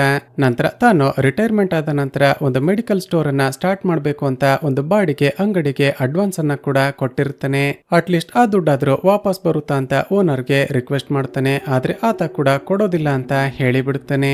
ಈ ಕಡೆ ಗೌತಮ್ನ ಆ ಚಿಕ್ಕ ಮಗಳು ಪ್ರತಿದಿನ ನನ್ನ ಫ್ರೆಂಡ್ ಮರ್ಸಿ ಸಿಕ್ಕಿದ್ಲ ಅಂತ ತನ್ನ ತಂದೆ ಬಳಿ ವಿಚಾರಿಸ್ತಿರ್ತಾಳೆ. ಈ ಕಡೆ ಆ ದಿನ ಸಂಜೆ ಭಾಸ್ಕರ್ಗೆ ಒಬ್ಬ ಅನ್ನೋನ್ ವ್ಯಕ್ತಿ ಕಾಲ್ ಮಾಡಿ ಒಂದು ಟ್ವಿಸ್ಟ್ ಅನ್ನ ರಿವೀಲ್ ಮಾಡ್ತಾನೆ. ಭಾಸ್ಕರ್, ನಿನ್ನ ಮೊಮ್ಮಗನ ಆಪರೇಷನ್ಗೆ ಸಾಕಷ್ಟು ದುಡ್ಡು ಬೇಕು ಅಂತ ಗೊತ್ತಾಯ್ತು. ಜೊತೆಗೆ ಪೊಲೀಸರು ಹುಡುಕ್ತಿರುವ ಮರ್ಸಿಯ ಡೆಡ್ ಬಾಡಿ ನಿನ್ನ ಮನೆಯ ಒಳಗಡೆನೆ ಇದೆ ಅಂತ ಕೂಡ ಗೊತ್ತು. ನಿನ್ನ ಮೊಮ್ಮಗನ ಆಪರೇಷನ್ಗೆ ದುಡ್ಡು ಬೇಕು ಅಂದ್ರೆ ತಕ್ಷಣವೇ ಮರ್ಸಿಯ ಡೆಡ್ ಬಾಡಿಯನ್ನ ಎಲ್ಲಾದ್ರೂ ತೆಗೆದುಕೊಂಡು ಹೋಗಿ ಸುಟ್ಟು ಹಾಕು. ನಾನು ಹೇಳಿದ ಕೆಲಸ ಮಾಡು, ನಿನಗೆ ಬೇಕಾಗಿರುವಷ್ಟು ದುಡ್ಡನ್ನ ನಾನು ಕೊಡ್ತೀನಿ ಅಂತ ಇವನ ಮನೆಯ ಒಳಗಡೆ ಒಂದು ದುಡ್ಡಿರುವ ಬ್ಯಾಗ್ ಅನ್ನ ಎಸೆದು ಎಸ್ಕೇಪ್ ಆಗ್ತಾನೆ. ಈಗ ಶಾಕ್ ಆದ ಭಾಸ್ಕರ್ ತಕ್ಷಣವೇ ಹೊರಗಡೆ ಬಂದು ನೋಡ್ತಾನೆ. ನೋಡ್ತಾನೆ, ಆದ್ರೆ ಅಲ್ಯಾರು ಕೂಡ ಕಾಣಿಸೋದೇ ಇಲ್ಲ. ಈಗ ಭಾಸ್ಕರ್ಗೆ ತುಂಬಾನೇ ಭಯ ಆಗೋದಕ್ಕೆ ಶುರುವಾಗುತ್ತೆ. ಯಾಕಂದ್ರೆ ಮರ್ಸಿಯ ಡೆಡ್ ಬಾಡಿ ಬಗ್ಗೆ ಯಾರಿಗೂ ಕೂಡ ಗೊತ್ತಿರ್ಲಿಲ್ಲ ತನಗೆ ಕಾಲ್ ಮಾಡಿದ ಆ ವ್ಯಕ್ತಿ ಯಾರು ಅಂತ. ಈಗ ತನ್ನ ಮೊಮ್ಮಗನ ಪ್ರಾಣವನ್ನ ಉಳಿಸಿಕೊಳ್ಳೋದಕ್ಕೆ ಆ ವ್ಯಕ್ತಿ ಹೇಳಿದ ಹಾಗೆ ಮರ್ಸಿಯ ಡೆಡ್ ಬಾಡಿಯನ್ನ ಸುಡಬೇಕು ಅಂತ ಡಿಸೈಡ್ ಮಾಡ್ತಾನೆ. ಸೊ ತಕ್ಷಣ ಒಂದು ದೊಡ್ಡ ಸೂಟ್ ಕೇಸ್ ಅನ್ನ ತೆಗೆದುಕೊಂಡು ಬಂದು ಅದರ ಒಳಗಡೆ ಮರ್ಸಿಯ ಡೆಡ್ ಬಾಡಿಯನ್ನ ತುಂಬತಾನೆ. ನಂತರ ಅದನ್ನ ಸ್ಕೂಟರ್ ನಲ್ಲಿ ತೆಗೆದುಕೊಂಡು ಹೋಗ್ತಿರುವಾಗ ಮರ್ಸಿಗೆ ಟ್ಯೂಷನ್ ಮಾಡ್ತಿದ್ದ ರಘು ದಾರಿಯಲ್ಲಿ ಸಿಗ್ತಾನೆ. ಆತ ಅರ್ಜೆಂಟ್ ಆಗಿ ಟೌನ್ಗೆ ಹೋಗಬೇಕಾಗಿದ್ದ ಕಾರಣ ಭಾಸ್ಕರ್ನ ಸ್ಕೂಟರ್ ನಲ್ಲೇ ಡ್ರಾಪ್ ಕೇಳ್ತಾನೆ. ಈಗ ಭಾಸ್ಕರ್ಗೆ ಒಂದು ಕಡೆ ಭಯ ಇದ್ರೂ ಕೂಡ ಹೇಗೋ ಮಾಡಿ ಅವನನ್ನ ಡ್ರಾಪ್ ಮಾಡ್ತಾನೆ. ನಂತರ ಭಾಸ್ಕರ್ ಆ ಸೂಟ್ ಕೇಸ್ ಅನ್ನ ತೆಗೆದುಕೊಂಡು ಸ್ಕೂಟರ್ ನಲ್ಲಿ ಸ್ಪೀಡ್ ಆಗಿ ಹೋಗ್ತಿರೋದನ್ನ ಅಲ್ಲೇ ಇದ್ದ ಗೌತಮ್ ನೋಡಿಬಿಡ್ತಾನೆ. ಈ ಕಡೆ ಭಾಸ್ಕರ್ ಸಿಟಿಯಿಂದ ಸ್ವಲ್ಪ ದೂರ ಸ್ಕೂಟರ್ ನಲ್ಲಿ ಬಂದು ನಂತರ ಅಲ್ಲೇ ಇದ್ದ ಒಂದು ಕ್ಯಾಬ್ ನಲ್ಲಿ ಆ ಸೂಟ್ ಕೇಸ್ ಅನ್ನ ಹಾಕಿಕೊಂಡು ಹೊರಡುತ್ತಾನೆ. ನಂತರ ತನಗೆ ಕಾಲ್ ಮಾಡಿದ್ದ ಆ ನಿಗೂಢ ವ್ಯಕ್ತಿ ಹೇಳಿದ ಜಾಗಕ್ಕೆ ಹೋಗಿ ಮರ್ಸಿಯ ಡೆಡ್ ಬಾಡಿಯನ್ನ ಸುಡಬೇಕು ಅಂತ ಅಲ್ಲೇ ಇದ್ದ ಕಟ್ಟಿಗೆ ಮೇಲೆ ಇಡುತ್ತಾನೆ. ನಂತರ ಆ ವ್ಯಕ್ತಿಗೆ ವಿಡಿಯೋ ಕಾಲ್ ಮಾಡಿ ಮರ್ಸಿಯ ಡೆಡ್ ಬಾಡಿಯ ಮುಖವನ್ನ ತೋರಿಸಿ ಆಕೆ ಡೆಡ್ ಬಾಡಿಗೆ ಬೆಂಕಿ ಇಟ್ಟು ಸುಟ್ಟು ಹಾಕ್ತಾನೆ. ಈಗ ಭಾಸ್ಕರ್ ತನಗೆ ಕಾಲ್ ಮಾಡಿದ್ದ ಆ ವ್ಯಕ್ತಿಯ ಮುಖವನ್ನ ನೋಡೋದಕ್ಕೆ ಟ್ರೈ ಮಾಡ್ತಾನೆ, ಆದ್ರೆ ಆ ವ್ಯಕ್ತಿ ತನ್ನ ಮುಖವನ್ನ ಕವರ್ ಅಪ್ ಮಾಡಿರ್ತಾನೆ. ಹೀಗೆ ಡೆಡ್ ಬಾಡಿಯನ್ನ ಸುಟ್ಟು ಹಾಕಿದ ನಂತರ ಭಾಸ್ಕರ್ ಮನೆಗೆ ಬಂದು ನೋಡಿದ್ರೆ ಇವನ ಮನೆಯಲ್ಲಿ ದುಡ್ಡು ತುಂಬಿದ ಒಂದು ಬ್ಯಾಗ್ ಇರುತ್ತೆ. ತಕ್ಷಣ ಆ ದುಡ್ಡನ್ನ ತೆಗೆದುಕೊಂಡು ಹೋಗಿ ಆಸ್ಪತ್ರೆಗೆ ಕಟ್ಟಿ ತನ್ನ ಮೊಮ್ಮಗನ ಆಪರೇಷನ್ ಅನ್ನ ಸ್ಟಾರ್ಟ್ ಮಾಡಿಸ್ತಾನೆ. ಸ್ವಲ್ಪ ಸಮಯದ ನಂತರ ಇವರ ಮೊಮ್ಮಗ ರಾಹುಲ್ಗೆ ಆಪರೇಷನ್ ಏನೋ ಸಕ್ಸಸ್ ಆಗಿರುತ್ತೆ, ಆದ್ರೆ ಆಪರೇಷನ್ ಆದ ನಂತರ ರಾಹುಲ್ ಕೋಮಾಗೆ ಹೊರಟೋಗಿರ್ತಾನೆ. ಈಗ ಡಾಕ್ಟರ್ಸ್ ಹೇಳೋದೇನಂದ್ರೆ ರಾಹುಲ್ಗೆ ವಾಪಸ್ ಪ್ರಜ್ಞೆ ಬರುವವರೆಗೂ ಅವನನ್ನ ಅಬ್ಸರ್ವೇಷನ್ ನಲ್ಲೇ ಇಡಬೇಕು ಅಂತ. ಈ ಕಡೆ ಗೌತಮ್ ಭಾಸ್ಕರ್ನ ಮನೆಯಲ್ಲಿ ಬ್ಲಡ್ ಸ್ಯಾಂಪಲ್ ಅನ್ನ ಕಲೆಕ್ಟ್ ಮಾಡಿದ್ದ ಅಲ್ವಾ, ಅದನ್ನ ಚೆಕ್ ಮಾಡಿಸೋದಕ್ಕೆ ಅಂತ ಕೊಡ್ತಾನೆ. ಈ ಕಡೆ ಭಾಸ್ಕರ್ ಮರ್ಸಿಯ ಡೆಡ್ ಬಾಡಿಯನ್ನ ಒಂದು ಜಾಗಕ್ಕೆ ತೆಗೆದುಕೊಂಡು ಬಂದು ಸುಟ್ಟು ಹಾಕಿದ್ದ ಅಲ್ವಾ. ಕಟ್ಟಿಗೆ ಕಡಿಯೋದಕ್ಕೆ ಅಂತ ಆ ಜಾಗಕ್ಕೆ ಬಂದ ಒಬ್ಬ ವ್ಯಕ್ತಿ ಡೆಡ್ ಬಾಡಿಯನ್ನ ಸುಟ್ಟು ಹಾಕಿರೋದನ್ನ ನೋಡಿ ತಕ್ಷಣವೇ ಪೊಲೀಸರಿಗೆ ಇನ್ಫಾರ್ಮ್ ಮಾಡ್ತಾನೆ. ತಕ್ಷಣ ಪೊಲೀಸರು ಅಲ್ಲಿಗೆ ಬಂದು ಅಲ್ಲಿರುವ ಮೂಳೆಗಳನ್ನ ಕಲೆಕ್ಟ್ ಮಾಡ್ಕೊಂಡು ಟೆಸ್ಟ್ ಮಾಡಿಸೋದಕ್ಕೆ ಅಂತ ಕಳುಹಿಸಿಕೊಡ್ತಾರೆ. ಈಗ ಈ ವಿಷಯ ಗೊತ್ತಾಗ್ತಿದ್ದ ಹಾಗೆ ಅಲ್ಲಿಗೆ ಬಂದ ಈಸ್ಟರ್ ಒಂದು ವೇಳೆ ನನ್ನ ಮಗಳನ್ನೇ ಯಾರೋ ಕೊಲೆ ಮಾಡಿ ಈ ರೀತಿ ಸುಟ್ಟು ಹಾಕಿರ್ಬೋದಾ ಅಂತ ತುಂಬಾನೇ ಭಯ ಪಡ್ತಾಳೆ. ನಂತರ ಅದೇ ಬೇಜಾರಲ್ಲಿ ವಾಪಸ್ ಮನೆಗೆ ಹೋಗಿ ಟೆರಸ್ ನ ಮೇಲಿನಿಂದ ಕೆಳಗಡೆ ಹಾರಿ ಆತ್ಮಹತ್ಯೆ ಮಾಡಿಕೊಳ್ಬೇಕು ಅಂತ ಪ್ರಯತ್ನ ಪಡ್ತಾಳೆ. ಯಾಕಂದ್ರೆ ಈಕೆ ಗಂಡ ಈಗಾಗಲೇ ಸತ್ತು ಹೋಗಿದ್ದಾನೆ ಹಾಗೂ ಮಗಳು ಮರ್ಸಿಗೆ ಏನಾಯ್ತು ಅಂತಾನೆ ಗೊತ್ತಾಗ್ತಿರೋದಿಲ್ಲ. ಜೊತೆಗೆ ಇವತ್ತು ಪೊಲೀಸರಿಗೆ ಸಿಕ್ಕಿರುವ ಆ ಸುಟ್ಟು ಹಾಕಿರುವ ಡೆಡ್ ಬಾಡಿ ತನ್ನ ಮಗಳದ್ದೇ ಆಗಿರ್ಬೇಕು ಅಂದುಕೊಂಡು ಆತ್ಮಹತ್ಯೆ ಮಾಡಿಕೊಳ್ಳೋದಕ್ಕೆ ಪ್ರಯತ್ನ ಪಡ್ತಾಳೆ. ಈಕೆ ಇನ್ನೇನೋ ಕೆಳಗಡೆ ಜಂಪ್ ಮಾಡ್ಬೇಕು ಅನ್ನೋಷ್ಟರಲ್ಲೇ ಅಲ್ಲಿಗೆ ಬಂದ ಭಾಸ್ಕರ್ ಈಸ್ತರ್ಲನ್ನ ಕಾಪಾಡ್ತಾನೆ. ಸ್ನೇಹಿತರೆ, ಇವರಿಬ್ಬರ ಮನೆ ಅಕ್ಕಪಕ್ಕದಲ್ಲೇ ಇದ್ದು ಈಸ್ತರ್ ಭಾಸ್ಕರ್ ಹಾಗೂ ಆನಂದಿಗೆ ಪ್ರೀತಿಯಿಂದ ಅಪ್ಪ ಅಮ್ಮ ಅಂತಾನೆ ಕರೀತಿರ್ತಾಳೆ. ಈಗ ಈಸ್ತರ್ಲ ಸಿಚುವೇಶನ್ ನೋಡಿ ಭಾಸ್ಕರ್ಗೆ ನಿಜ ಹೇಳೋದಕ್ಕಾಗದೆ ಸುಮ್ಮನಿರೋದಕ್ಕಾಗದೆ ತುಂಬಾನೇ ಬೇಜಾರಾಗ್ತಾನೆ. ಮರುದಿನ ಆಸ್ಪತ್ರೆಯಿಂದ ರಾಹುಲ್ ನನ್ನ ಡಿಸ್ಚಾರ್ಜ್ ಮಾಡಿ ಮನೆಯಲ್ಲೇ ನೋಡಿಕೊಳ್ಳೋದಕ್ಕೆ ಹೇಳ್ತಾರೆ. ಸ್ನೇಹಿತರೆ, ರಾಹುಲ್ ನನ್ನ ಕೂಡ ತನ್ನ ಸ್ವಂತ ಮಗನ ರೀತಿ ಟ್ರೀಟ್ ಮಾಡ್ತಿದ್ದ ಈಸ್ತರ್ ಆಗಾಗ ನೋಡೋದಕ್ಕೆ ಅಂತ ಮನೆಗೆ ಬರ್ತಿರ್ತಾಳೆ. ಜೊತೆಗೆ ರಾಹುಲ್ ನನ್ನ ನೋಡಿಕೊಳ್ಳೋದಕ್ಕೆ ಭಾಸ್ಕರ್ ಬಳಿ ದುಡ್ಡಿಲ್ಲ ಅಂತ ಅರ್ಥ ಮಾಡಿಕೊಂಡು ತಾನು ಸೇವ್ ಮಾಡಿದ ಎಲ್ಲ ದುಡ್ಡನ್ನ ಕೂಡ ಕೊಡ್ತಾಳೆ. ನಾವು ಎಂತ ಪಾಪವನ್ನ ಮಾಡಿಬಿಟ್ವಿ, ಈಸ್ತರ್ಗೆ ನಿಜ ಹೇಳದೆ ಇರೋದಕ್ಕೆ ಸಾಧ್ಯ ಆಗ್ತಿಲ್ಲ ಅಂತ ತುಂಬಾನೇ ಅಳುತ್ತಾರೆ. ಹೀಗೆ ಭಾಸ್ಕರ್ ಹಾಗೂ ಆನಂದಿಗೆ ಪ್ರತಿದಿನ ಈಸ್ತರ್ಲ ಮುಖವನ್ನ ನೋಡೋದಕ್ಕೆ ಧೈರ್ಯ ಬರದೆ ತಾವು ಕಟ್ಟಿಸುತ್ತಿದ್ದ ಮನೆಗೆ ಶಿಫ್ಟ್ ಆಗ್ತಾರೆ. ಸ್ನೇಹಿತರೆ, ಅಷ್ಟಕ್ಕೂ ಭಾಸ್ಕರ್ ತಾನು ರಿಟೈರ್ ಆದ ನಂತರ ತನಗೆ ಬರುವ ದುಡ್ಡಲ್ಲಿ ಒಂದು ಸ್ವಂತ ಮನೆಯನ್ನ ಕಟ್ಟಿಸಬೇಕು ಅಂತ ಪ್ಲಾನ್ ಮಾಡಿರ್ತಾನೆ. ಆದ್ರೆ ಅಷ್ಟರಲ್ಲೇ ಇವರ ಮೊಮ್ಮಗನಿಗೆ ಬ್ರೈನ್ ಟ್ಯೂಮರ್ ಆಗಿ ಮನೆಯ ಕೆಲಸ ಅರ್ಧಕ್ಕೆ ಸ್ಟಾಪ್ ಆಗಿರುತ್ತೆ. ಈಗ ಅದೇ ಮನೆಗೆ ತನ್ನ ಹೆಂಡತಿ ಹಾಗೂ ಮೊಮ್ಮಗನನ್ನ ಕರೆದುಕೊಂಡು ಶಿಫ್ಟ್ ಆಗ್ತಾನೆ. ಈ ಕಡೆ ಗೌತಮ್ ಬ್ಲಡ್ ಸ್ಯಾಂಪಲ್ ಅನ್ನ ಚೆಕ್ ಮಾಡಿಸೋದಕ್ಕೆ ಅಂತ ಕೊಟ್ಟಿದ್ದ ಅಲ್ವಾ. ಚೆಕ್ ಮಾಡಿದಾಗ ಕನ್ಫರ್ಮ್ ಆಗುತ್ತೆ ಭಾಸ್ಕರ್ನ ಮನೆಯಲ್ಲಿ ಸಿಕ್ಕಿದ್ದ ಆ ಬ್ಲಡ್ ಸ್ಯಾಂಪಲ್ ಮಿಸ್ಸಿಂಗ್ ಆಗಿರುವ ಮರ್ಸಿ ಇದೆ ಅಂತ. ಈಗ ಸ್ಟೇಷನ್ ನ ಹೊರಗಡೆ ಇದ್ದ ಗೌತಮ್ ಭಾಸ್ಕರ್ನ ಮನೆಗೆ ಹೋಗ್ಬೇಕು ಅಂತ ಹೊರಡೋ ಅಷ್ಟರಲ್ಲೇ ಸ್ಟೇಷನ್ ಬಳಿ ಭಾಸ್ಕರ್ ಬರ್ತಿರೋದನ್ನ ನೋಡುತ್ತಾನೆ. ಈಗ ಭಾಸ್ಕರ್ನನ್ನ ನೋಡ್ತಿದ್ದ ಹಾಗೇನೆ ಗೌತಮ್ ಅವನನ್ನ ಪಕ್ಕಕ್ಕೆ ಕರೆದುಕೊಂಡು ಬಂದು ಯಾಕೆ ಇಲ್ಲಿಗೆ ಬಂದ್ರಿ ಅಂತ ವಿಚಾರಿಸ್ತಾನೆ. ಸ್ನೇಹಿತರೆ, ಈಸ್ತರ್ಲ ಪರಿಸ್ಥಿತಿಯನ್ನ ನೋಡಿ ತುಂಬಾನೇ ಬೇಜಾರಾಗಿದ್ದ ಭಾಸ್ಕರ್ ಮರ್ಸಿಯ ಡೆಡ್ ಬಾಡಿ ಬಗ್ಗೆ ಎಲ್ಲವನ್ನ ಹೇಳಿ ಬಿಡ್ಬೇಕು ಅಂತಾನೆ ಪೊಲೀಸ್ ಸ್ಟೇಷನ್ಗೆ ಬಂದಿರುತ್ತಾನೆ. ಈಗ ಏನಾಯ್ತು ಅಂತ ವಿಚಾರಿಸಿದಾಗ ಭಾಸ್ಕರ್ ಆ ದಿನ ರಾತ್ರಿ ಏನೇನಾಯ್ತು ಅಂತ ಎಲ್ಲವನ್ನ ಗೌತಮ್ಗೆ ಎಕ್ಸ್ಪ್ಲೇನ್ ಮಾಡ್ತಾನೆ. ಈಗ ಎಲ್ಲರೂ ಮಿಸ್ಸಿಂಗ್ ಆಗಿದ್ದಾಳೆ ಅಂತ ಹುಡುಕ್ತಿರುವ ಮರ್ಸಿ ಸತ್ತೋದ್ಲ ಅಂತ ಅಂತ ಗೊತ್ತಾಗಿ ಗೌತಮ್ಗೂ ಕೂಡ ತುಂಬಾನೇ ಶಾಕ್ ಆಗುತ್ತೆ. ಈಗ ಗೌತಮ್ ಒಂದು ಪ್ಲಾನ್ ಮಾಡಿ ಭಾಸ್ಕರ್ಗೆ ಹೀಗೆ ಹೇಳ್ತಾನೆ, ಸರ್ ಈಗೇನಾದ್ರೂ ನೀವು ಒಳಗಡೆ ಹೋಗಿ ಮರ್ಸಿ ಸತ್ತು ಹೋದ್ಲು ಅಂತ ನಡೆದದ್ದನ್ನೆಲ್ಲ ಎಕ್ಸ್ಪ್ಲೇನ್ ಮಾಡಿದ್ರೆ ನೀವೇ ಕೊಲೆ ಮಾಡಿದ್ದು ಅಂತ ನಿಮ್ಮನ್ನೇ ಅರೆಸ್ಟ್ ಮಾಡ್ತಾರೆ. ಸೊ ಆ ರೀತಿ ಏನಾದ್ರೂ ಆದ್ರೆ ನಿಜವಾದ ಕೊಲೆಗಾರ ನಮಗೆ ಕೊನೆಯವರೆಗೂ ಸಿಗೋದೇ ಇಲ್ಲ. ಆತ ಮತ್ತಷ್ಟು ಚಿಕ್ಕ ಹುಡುಗಿಯರ ಬಾಳನ್ನ ಹಾಳು ಮಾಡಿ ಅವರನ್ನ ಕೊಲೆ ಮಾಡ್ತಾನೆ. ಈಗ ಪೊಲೀಸರ ಮೇಲೆ ತುಂಬಾನೇ ಪ್ರೆಷರ್ ಇರೋ ಕಾರಣ ಈ ಹಿಂದೆ ಮಿಸ್ಸಿಂಗ್ ಆಗಿ ಕೊಲೆಯಾಗಿರುವ ಎಲ್ಲ ಹುಡುಗಿಯರ ಕೇಸನ್ನ ನಿಮ್ಮ ತಲೆಗೇನೆ ಕಟ್ಟಿ ಬಿಡ್ತಾರೆ. ಸರ್ ನನ್ನ ಮಾತನ್ನ ಕೇಳಿ, ನಾವಿಬ್ರು ಸೈಲೆಂಟ್ ಆಗಿ ಆ ಕಿಲ್ಲರ್ ಯಾರು ಅಂತ ಪತ್ತೆ ಮಾಡಿ ನಂತರ ಶಿಕ್ಷೆ ಕೊಡ್ಸೋಣ ಅಂತ ಹೇಳ್ತಾನೆ. ನಂತರ ಭಾಸ್ಕರ್ ತನಗೆ ಒಬ್ಬ ವ್ಯಕ್ತಿ ಕಾಲ್ ಮಾಡಿ ಮರ್ಸಿಯ ಡೆಡ್ ಬಾಡಿಯನ್ನ ಸುಟ್ಟು ಹಾಕುವಂತ ದುಡ್ಡನ್ನ ಕಳಿಸಿದ್ದ ಅಲ್ವಾ, ಅದರ ಡೀಟೇಲ್ಸ್ ಅನ್ನ ಕೂಡ ಹೇಳ್ತಾನೆ. ಈಗ ಕಾಲ್ ಮಾಡಿದ ಆ ವ್ಯಕ್ತಿಯ ಡೀಟೇಲ್ಸ್ ಅನ್ನ ಕಲೆಕ್ಟ್ ಮಾಡೋದಕ್ಕೆ ಅಂತ ಇಬ್ಬರು ಹೋಗ್ತಿರುವಾಗ ಭಾಸ್ಕರ್ಗೆ ಒಂದು ವಿಷಯ ಫ್ಲಾಶ್ ಆಗುತ್ತೆ. ಸ್ನೇಹಿತರೆ, ಆ ದಿನ ಸೋಲೋಮನ್ ತನ್ನ ಮಗಳು ಮರ್ಸಿಯನ್ನ ತೆಗೆದುಕೊಂಡು ಇವನ ಮನೆಗೆ ಬಂದಾಗ ಮರ್ಸಿಯ ಬಾಡಿಯಿಂದ ಒಂದು ರೀತಿಯ ಕೆಮಿಕಲ್ ಸ್ಮೆಲ್ ಬರ್ತಿರುತ್ತೆ. ಅಂದ್ರೆ ಅದನ್ನ ಸ್ಮೆಲ್ ಮಾಡ್ತಿದ್ದ ಹಾಗೇನೆ ಭಾಸ್ಕರ್ಗೆ ಕನ್ಫರ್ಮ್ ಆಗಿರುತ್ತೆ ಆ ಕೆಮಿಕಲ್ ಅನ್ನ ಆಸ್ಪತ್ರೆಯಲ್ಲಿ ಯೂಸ್ ಮಾಡೋದು ಅಂತ. ಯಾಕಂದ್ರೆ ಭಾಸ್ಕರ್ ಕೂಡ ಆಸ್ಪತ್ರೆಯಲ್ಲಿ ಕೆಲಸ ಮಾಡ್ತಿದ್ದ ಕಾರಣ ಆ ಕೆಮಿಕಲ್ ನ ಸ್ಮೆಲ್ ಅನ್ನ ತುಂಬಾನೇ ಈಸಿಯಾಗಿ ಟ್ರೇಸ್ ಮಾಡಿರುತ್ತಾನೆ. ಖಂಡಿತ ಮರ್ಸಿ ಮೇಲೆ ಅತ್ಯಾಚಾರ ಮಾಡಿ ಕೊಲೆ ಮಾಡಿರುವ ಆ ವ್ಯಕ್ತಿ ಆಸ್ಪತ್ರೆಯಲ್ಲಿ ಕೆಲಸ ಮಾಡ್ತಿರ್ಬೇಕು ಅಥವಾ ಆಸ್ಪತ್ರೆಗೆ ಸಂಬಂಧಪಟ್ಟವನೇ ಆಗಿರ್ಬೇಕು ಅಂತ ಅನುಮಾನ ಶುರುವಾಗುತ್ತೆ. ನಂತರ ಆ ವ್ಯಕ್ತಿ ಕಾಲ್ ಮಾಡಿದ ಆ ನಂಬರ್ನ ಡೀಟೇಲ್ಸ್ ಅನ್ನ ಚೆಕ್ ಮಾಡಿದಾಗ ಅಸೀಮ್ ಪ್ರಿನ್ಸಿ ಎಂಬ ಹುಡುಗಿಯ ಹೆಸರಿನಲ್ಲಿ ರಿಜಿಸ್ಟರ್ ಆಗಿದೆ ಅಂತ ಗೊತ್ತಾಗುತ್ತೆ. ತಕ್ಷಣ ಪ್ರಿನ್ಸಿ ಸ್ಟೇ ಮಾಡ್ತಿದ್ದ ಹಾಸ್ಟೆಲ್ಗೆ ಹೋಗಿ ವಿಚಾರಿಸಿದಾಗ ಪ್ರಿನ್ಸಿ 1 ವರ್ಷದ ಹಿಂದೆನೆ ಹಾಸ್ಟೆಲ್ ಅನ್ನ ಖಾಲಿ ಮಾಡ್ಕೊಂಡು ಹೋಗಿದ್ದಾಳೆ ಅಂತ ಕನ್ಫರ್ಮ್ ಆಗುತ್ತೆ. ನಂತರ ರಿಜಿಸ್ಟರ್ ಅನ್ನ ಚೆಕ್ ಮಾಡಿದಾಗ ಪ್ರಿನ್ಸಿಯನ್ನ ನೋಡೋದಕ್ಕೆ ಅಂತ ಆಗಾಗ ಹಾಸ್ಟೆಲ್ಗೆ ಆಂಟೋನಿ ಎಂಬ ಗಾರ್ಡಿಯನ್ ಬರ್ತಿದ್ದ ಅಂತ ಗೊತ್ತಾಗುತ್ತೆ. ಈಗ ಆಂಟೋನಿಯ ಅಡ್ರೆಸ್ ಯಾವುದು ಅಂತ ಚೆಕ್ ಮಾಡಿದ್ರೆ ಭಾಸ್ಕರ್ ವಾಸ ಮಾಡ್ತಿರುವ ಅದೇ ಊರಿನ ಅಡ್ರೆಸ್ ಅನ್ನ ಮೆನ್ಷನ್ ಮಾಡಿರ್ತಾನೆ. ಈಗ ಭಾಸ್ಕರ್ ಹಾಗೂ ಗೌತಮ್ಗೆ ಆಶ್ಚರ್ಯ ಆಗುತ್ತೆ, ತಮ್ಮ ಊರಲ್ಲಿ ಆಂಟೋನಿ ಎಂಬ ಯಾವ ವ್ಯಕ್ತಿ ಕೂಡ ಇಲ್ವಲ್ಲ ಅಂತ. ಮೋಸ್ಟ್ಲಿ ನಮ್ಮ ಊರಿನ ಚರ್ಚ್ ನ ಫಾದರ್ ಗೆ ಆಂಟೋನಿ ಎಂಬ ಯಾರಾದ್ರೂ ಪರಿಚಯ ಇರಬೇಕು ಅಂತ ತಕ್ಷಣ ಚರ್ಚ್ ಗೆ ಬಂದು ವಿಚಾರಿಸ್ತಾರೆ. ಆದ್ರೆ ಟ್ವಿಸ್ಟ್ ಏನ್ ಗೊತ್ತಾ, ಆಗಾಗ ಹಾಸ್ಟೆಲ್ಗೆ ಹೋಗಿ ಆ ಹುಡುಗಿ ಪ್ರಿನ್ಸಿಯನ್ನ ನೋಡ್ತಾ ಇದ್ದಿದ್ದು ಬೇರೆ ಯಾರು ಅಲ್ಲ, ಈ ಫಾದರ್ ಆಗಿರುವ ಆಂಟೋನಿನೇ. ಈಗ ಭಾಸ್ಕರ್ ಹಾಗೂ ಗೌತಮ್ಗೆ ಆಶ್ಚರ್ಯ ಆಗಿ ಪ್ರಿನ್ಸಿ ಎಂಬ ಆ ಹುಡುಗಿಯ ಬಗ್ಗೆ ವಿಚಾರಿಸಿದಾಗ ಆಕೆಯೊಬ್ಬಳು ಅನಾಥೆ, ಆಕೆಯನ್ನ ನಾನೇ ಹಾಸ್ಟೆಲ್ಗೆ ಸೇರಿಸಿ ಓದಿಸ್ತಿದ್ದೆ ಅಂತ ಹೇಳ್ತಾರೆ. ಸರಿ ಅಂತ ಇನ್ನೇನು ಅಲ್ಲಿಂದ ವಾಪಸ್ ಬರ್ಬೇಕು ಅನ್ನುವಾಗ ಭಾಸ್ಕರ್ಗೆ ಕೆಮಿಕಲ್ ನ ಬಾಟಲಿಗಳಿರೋದು ಕಾಣಿಸುತ್ತೆ. ಸ್ನೇಹಿತರೆ, ಆ ದಿನ ರಾತ್ರಿ ಮರ್ಸಿಯ ಡೆಡ್ ಬಾಡಿಯಿಂದ ಕೆಮಿಕಲ್ ನ ಸ್ಮೆಲ್ ಬಂದಿತ್ತಲ್ವಾ, ಸೊ ಅದೇ ಕೆಮಿಕಲ್ ನ ಬಾಟಲಿಗಳು ಚರ್ಚ್ ನ ಫಾದರ್ ನ ರೂಮ್ ನಲ್ಲಿರುತ್ತವೆ. ಈಗ ಭಾಸ್ಕರ್ ಈ ವಿಷಯವನ್ನ ಗೌತಮ್ಗೆ ಹೇಳ್ತಿದ್ದ ಹಾಕೇನೆ ಗೌತಮ್ಗೆ ಅನುಮಾನ ಬಂದು ಫಾದರ್ಗೆ ಸರಿಯಾಗಿ ಹೊಡೆದು ಎನ್ಕ್ವೈರಿ ಮಾಡ್ತಾನೆ. ಹೆದರಿಕೊಂಡ ಆ ಫಾದರ್ ಹೇಳೋದೇನಂದ್ರೆ, ನೀವು ಯಾವ ಹುಡುಗಿಯ ಬಗ್ಗೆ ಕೇಳ್ತಿದ್ದೀರಾ ಅಂತಾನೆ ಅರ್ಥ ಆಗ್ತಿಲ್ಲ, ನನಗೆ ರಾತ್ರಿ ಹೊತ್ತು ಸರಿಯಾಗಿ ನಿದ್ದೆ ಬರ್ತಿಲ್ಲ ಅಂತ ಹೇಳಿದ್ದಕ್ಕೆ ಟ್ಯೂಷನ್ ಮಾಸ್ಟರ್ ಆಗಿರುವ ರಘು ಈ ಮೆಡಿಸಿನ್ ಅನ್ನ ತಂದು ಕೊಟ್ಟ ಅಂತ ಹೇಳ್ತಾರೆ. ಈಗ ಮರ್ಸಿ ರಘು ಬಳಿನೇ ಟ್ಯೂಷನ್ಗೆ ಹೋಗ್ತಿದ್ಲು ಅಂತ ಭಾಸ್ಕರ್ಗೆ ಫ್ಲಾಶ್ ಆಗುತ್ತೆ. ತಕ್ಷಣ ರಘುನ ಮನೆಗೆ ಹೋಗಿ ಅವನ ಮೊಬೈಲ್ ಅನ್ನ ಚೆಕ್ ಮಾಡಿದಾಗ ಅವನ ಮೊಬೈಲ್ ನ ಗ್ಯಾಲರಿಯಲ್ಲಿ ಮರ್ಸಿಯ ಫೋಟೋಸ್ ಗಳಿರುತ್ತವೆ. ಈಗ ಗೌತಮ್ ಈ ವಿಷಯವನ್ನ ಸ್ಟೇಷನ್ಗೆ ಇನ್ಫಾರ್ಮ್ ಮಾಡ್ತಿದ್ದ ಹಾಗೆ ತಕ್ಷಣವೇ ಪೊಲೀಸರು ರಘುನನ್ನ ಅರೆಸ್ಟ್ ಮಾಡ್ತಾರೆ. ನಂತರ ಹೊಡೆದು ಎನ್ಕ್ವೈರಿ ಮಾಡಿದಾಗ ಮರ್ಸಿ ಮೇಲೆ ಅತ್ಯಾಚಾರ ಮಾಡಿ ಕೊಲೆ ಮಾಡಿದ್ದು ನಾನೇ ಅಂತ ರಘು ಒಪ್ಪಿಕೊಳ್ತಾನೆ.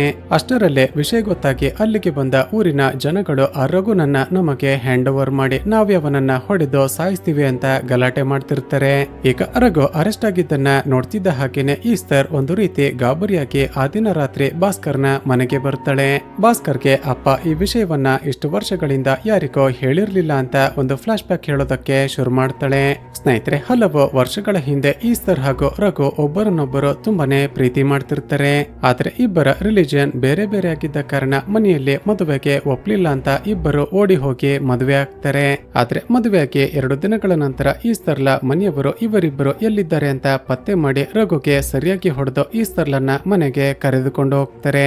ನಂತರ ಕೆಲವು ದಿನಗಳ ನಂತರ ರಘುನನ್ನ ಕಾಂಟ್ಯಾಕ್ಟ್ ಮಾಡೋದಕ್ಕೆ ಟ್ರೈ ಮಾಡ್ತಾಳೆ. ಆದ್ರೆ ರಘುಗೆ ಏನಾಯ್ತು, ಆತ ಎಲ್ಲಿಗೆ ಹೋದ ಅಂತಾನೆ ಈಕೆಗೆ ಗೊತ್ತಾಗಿರೋದಿಲ್ಲ.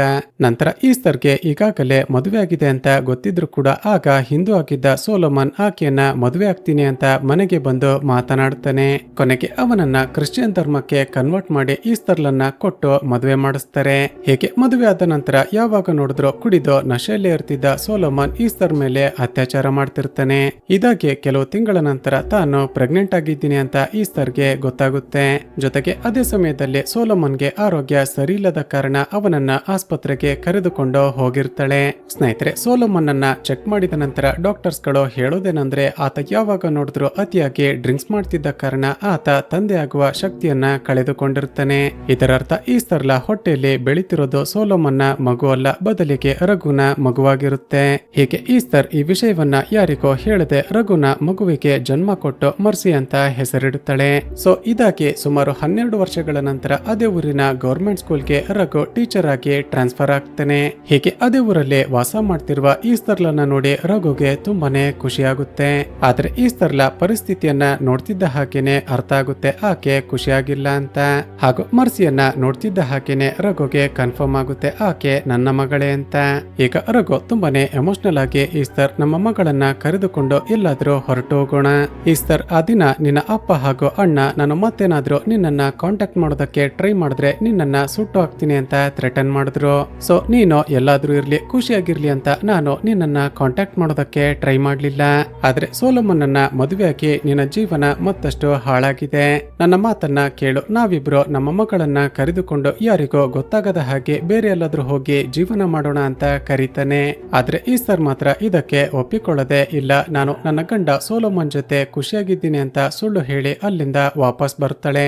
ಈಗ ಮರ್ಸಿ ರಘುನ ಟ್ಯೂಷನ್ಗೆನೆ ಹೋಗ್ತಿದ್ದ ಕಾರಣ ಆಕೆ ನನ್ನ ಮಗಳೇ ಅಂತ ರಘು ತುಂಬಾನೇ ಪ್ರೀತಿ ಮಾಡ್ತಿರ್ತಾನೆ.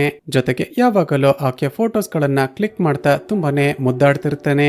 ಹೀಗೇನೆ ಒಂದು ರಾತ್ರಿ ಈಸ್ತರ್ ತನ್ನ ಮಗಳನ್ನ ಕರೆದುಕೊಂಡು ಹೋಗೋದಕ್ಕೆ ಅಂತ ರಘು ಬಳಿ ಬಂದಾಗ ಇವರಿಬ್ಬರು ಮಾತನಾಡ್ತಿರೋದನ್ನ ಮರ್ಸಿ ಕೇಳಿಸಿಕೊಳ್ತಾಳೆ. ಸೊ ತನ್ನ ನಿಜವಾದ ತಂದೆ ರಘು ಅಂತ ಗೊತ್ತಾಗ್ತಿದ್ದ ಹಾಗೆ ಮರ್ಸಿ ತುಂಬಾನೇ ಹತ್ತಿರ್ತಾಳೆ. ಹಾಗೂ ಈ ವಿಷಯವನ್ನ ತನ್ನಿಂದ ಮುಚ್ಚಿಟ್ಟಿದ್ದಕ್ಕಾಗಿ ತನ್ನ ತಾಯಿ ಜೊತೆ ಜಗಳ ಮಾಡಿ ಆಕೆ ಜೊತೆ ಮಾತನಾಡೋದನ್ನೇ ಸ್ಟಾಪ್ ಮಾಡಿರ್ತಾಳೆ. ಸೊ ಇದಾಗಿ ಮರುದಿನ ಊರಿನ ಜಾತ್ರೆ ಇದ್ದ ಕಾರಣ ಈಸ್ತರ್ ಚರ್ಚ್ಗೆ ಹೋಗಿ ಪ್ರೇ ಮಾಡ್ತೀನಿ ಅಂತ ಸುಳ್ಳು ಹೇಳಿ ರಘುನ ಬಳಿ ಬಂದು ನಡೆದದ್ದನ್ನೆಲ್ಲ ಹೇಳಿರ್ತಾಳೆ. ಈಗ ಪ್ರೆಸೆಂಟ್ ನಲ್ಲಿ ಈ ಸ್ಟೋರಿ ಕೇಳಿದ ಭಾಸ್ಕರ್ಗೆ ತುಂಬಾನೇ ಶಾಕ್ ಆಗುತ್ತೆ. ಹಾಗಾದ್ರೆ ರಘು ಮರ್ಸಿ ಮೇಲೆ ಅತ್ಯಾಚಾರ ಮಾಡಿ ಕೊಲೆ ಮಾಡಿಲ್ಲ, ಆದ್ರೆ ಆತ ಯಾಕೆ ಈ ತಪ್ಪನ್ನ ಒಪ್ಪಿಕೊಂಡ ಅಂತ ತಲೆ ಕೆಡುತ್ತೆ. ಈಗ ಈ ವಿಷಯ ಗೌತಮ್ಗೆ ಗೊತ್ತಾಗ್ತಿದ್ದ ಹಾಗೆ ತಕ್ಷಣವೇ ರಘು ಬಳಿ ಹೋಗಿ ಮಾತನಾಡೋದಕ್ಕೆ ಟ್ರೈ ಮಾಡ್ತಾನೆ. ಆದ್ರೆ ಅಷ್ಟರಲ್ಲೇ ಅಲ್ಲಿಗೆ ಇನ್ಸ್ಪೆಕ್ಟರ್ ಬರ್ತಾನೆ. ಸ್ನೇಹಿತರೆ, ಈಗ ಒಂದು ಫ್ಲಾಶ್ ಬ್ಯಾಕ್ ಮೂಲಕ ಗೊತ್ತಾಗೋದೇನು ಅಂದ್ರೆ ಈಸ್ತರ್ ಜೊತೆ ಮಾತನಾಡಿದ ನಂತರ ರಘು ತನ್ನ ಮಗಳ ಜೊತೆ ಮಾತನಾಡಬೇಕು ಅಂತ ಮನೆಗೆ ಹೋಗ್ತಾನೆ.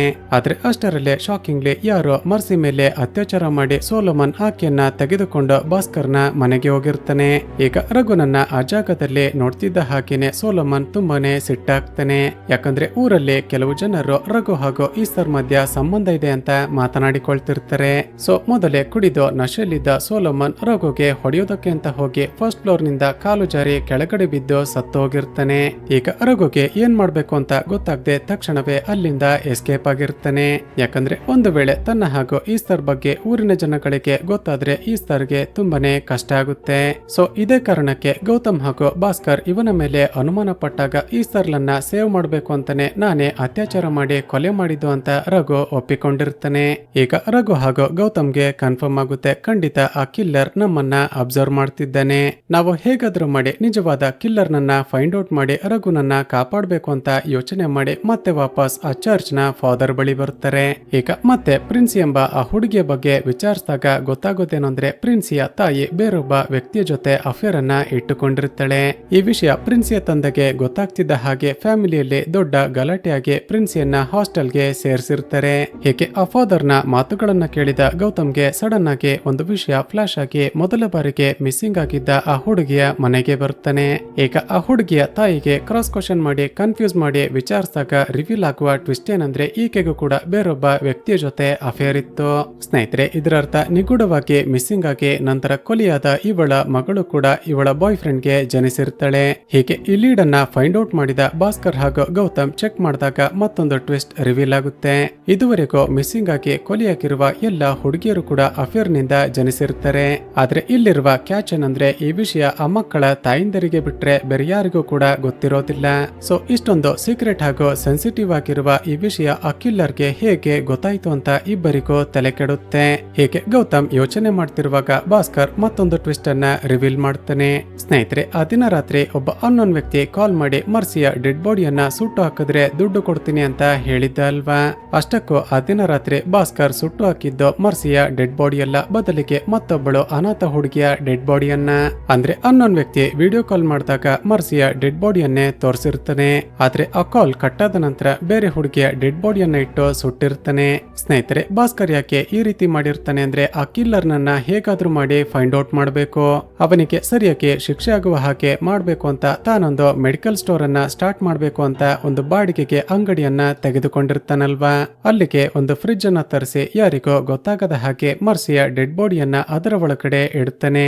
ಆದ್ರೆ ಈಗ ರಿವೀಲ್ ಆಗುವ ಟ್ವಿಸ್ಟ್ ಏನ್ ಗೊತ್ತಾ, ಇವರಿಬ್ಬರು ಮಾತನಾಡ್ತಿರೋದನ್ನ ಸೀಕ್ರೆಟ್ ಆಗಿ ಕೇಳಿಸಿಕೊಂಡ ಆ ಕಿಲ್ಲರ್ ಭಾಸ್ಕರ್ಗೆ ಕಾಲ್ ಮಾಡ್ತಾನೆ. ನಿನಗೆ ಎಷ್ಟು ಧೈರ್ಯ ಇದ್ರೆ ನನ್ನ ಬಳಿ ದುಡ್ಡನ್ನ ಇಸ್ಕೊಂಡು ಮರ್ಸಿಯ ಡೆಡ್ ಬಾಡಿಯನ್ನ ಸುಟ್ಟು ಹಾಕದೆ ನನಗೇನೆ ಮೋಸ ಮಾಡ್ತೀಯಾ? ಆ ಮರ್ಸಿಯ ಡೆಡ್ ಬಾಡಿಯನ್ನ ನನಗೆ ಹ್ಯಾಂಡ್ ಓವರ್ ಮಾಡ್ಲಿಲ್ಲ ಅಂದ್ರೆ ನಾನು ಮತ್ತೊಬ್ಬಳು ಹುಡುಗಿಯನ್ನ ಕಿಡ್ನಾಪ್ ಮಾಡಿ ಅದೇ ರೀತಿ ಅತ್ಯಾಚಾರ ಮಾಡಿ ಕೊಲೆ ಮಾಡ್ತೀನಿ.